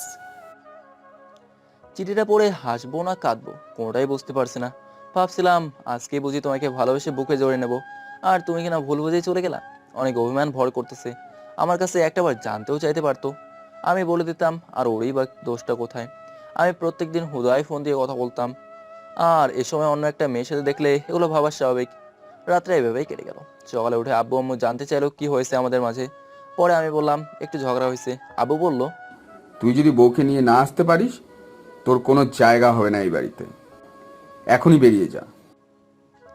আমি বাসা থেকে চলে আসলাম। দূর, ভাল লাগে না। নীলাকে অনেক বেশি মিস করতেছি। ওর কেয়ারিংগুলো আরও বেশি মিস করি। আসলে ওর কেয়ারিংগুলো কখন থেকে ভালো শুরু করছিল বুঝতেই পারিনি। সারাক্ষণ নীলের কথা মনে পড়ে। এভাবেই 2টা দিন কেটে গেল। আর থাকতে পারতেছি না। যেভাবেই হোক নীলাকে ফিরে পেতেই হবে। তাই ওকে ফিরিয়ে আনতে ওর দেওয়া পাঞ্জাবি পরেই ওর বাসায় রওনা দিলাম। অনেকক্ষণ পর নীলার বাসায় গেলাম। যেতে নীলার মা আমাকে জিজ্ঞেস করলো, কেমন আছো? জি ভালোই, আপনি কেমন আছেন? ভালো। নীলার সাথে কি তোমার কিছু হয়েছে? মানে একটু ঝগড়া হয়েছিল। তাই তো মেয়েটা 2 দিন ধরে কিছু খায় না, শুধু কান্না করে। জিজ্ঞেস করলেও কিছু বলে না। আচ্ছা, নীলা এখন কোথায়? এখন দেখলাম ছাদে গেছে। আচ্ছা, আমি আসতেছি। আমি ছাদে গেলাম। গিয়ে দেখি নীলা দাঁড়িয়ে আছে। কেমন রোগাড়ে লাগতেছে। আমি পেছনের ঘাড়ে হাত দিলাম আর বলতে লাগলাম, আমি কামিং বউ। আমার দিকে দেখে মুখটা ঘুরিয়ে ফেললো। কি হলো, কথা বলো। দেখো, ওই মেয়েটা শাওরের বোন ছিল, আর তোমার জন্য গিফট কেনার জন্যই ওই মেয়েটাকে সাথে নিয়েছিলাম, এছাড়া আর কিছু না। নীলা অন্যদিকে চেয়ে আছে। আরে কিছু তো বলো। বলবা না তো? নীলা যে রিয়াক্ট করতেছে, কি করব।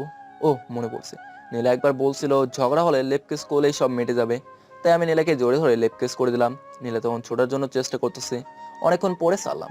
ছাড়া পেয়ে হাঁপাতে হাঁপাতে বলল, এইভাবে কেউ কিস করে? আমি করি। কথাটা বলো না কেন? তোমার সাথে কোনো কথা নেই, তুমি আমাকে শুধু কষ্ট দাও। হয়েছে বেবি, আর রাগ করতে হবে না। তোমাকে অনেক বেশি ভালোবাসি, তাই চলে আসছি। ও ভালো তো। এতদিন ভালোবাসা কোথায় ছিল? হালকা বাতাসে ভালোবাসা আকাশে। তোমার ফাজলামি এখনো কমে নাই। না গো আমার ফুসফুস, বউ দাও না। কি দিব? তোমার লিপটা। পারবো না, কষ্ট দেওয়ার সময় মনে থাকে না। এখন এসব কিছুই হবে না। ওকে, তাইলে আর কি, অন্য কারো কাছে যাই। ঠ্যাং ভেঙে ফেলবো। এতগুলো দিন অনেক কষ্টে ছিলাম, এখন কথার অবাধ্য হলে বাবা হতে দিব না। এই বৃষ্টি আসতেছে, রুমে চলো। আরে কই যাও, বৃষ্টিতে ভিজবো। জ্বর আসবে তো। আসুক, ক্ষতি নেই। দুজনকে জড়িয়ে ধরে অনেকক্ষণ বৃষ্টিতে ভিজলাম। ভিজে রুমে চলে আসলাম। এখন বইয়ের সাথে এই বৃষ্টির দিনে একটু করে নেই। এখন যদি বাবা না হতে পারি, ফিউচারেও পারবো না। এই মিয়ারা জান, আপনারা আমাকে বাবা হতে দেন। আর নেক্সট স্টোরি পড়তে আইসা পড়লেন, পূর্ণতা পেল আরেকটা ভালোবাসার গল্প।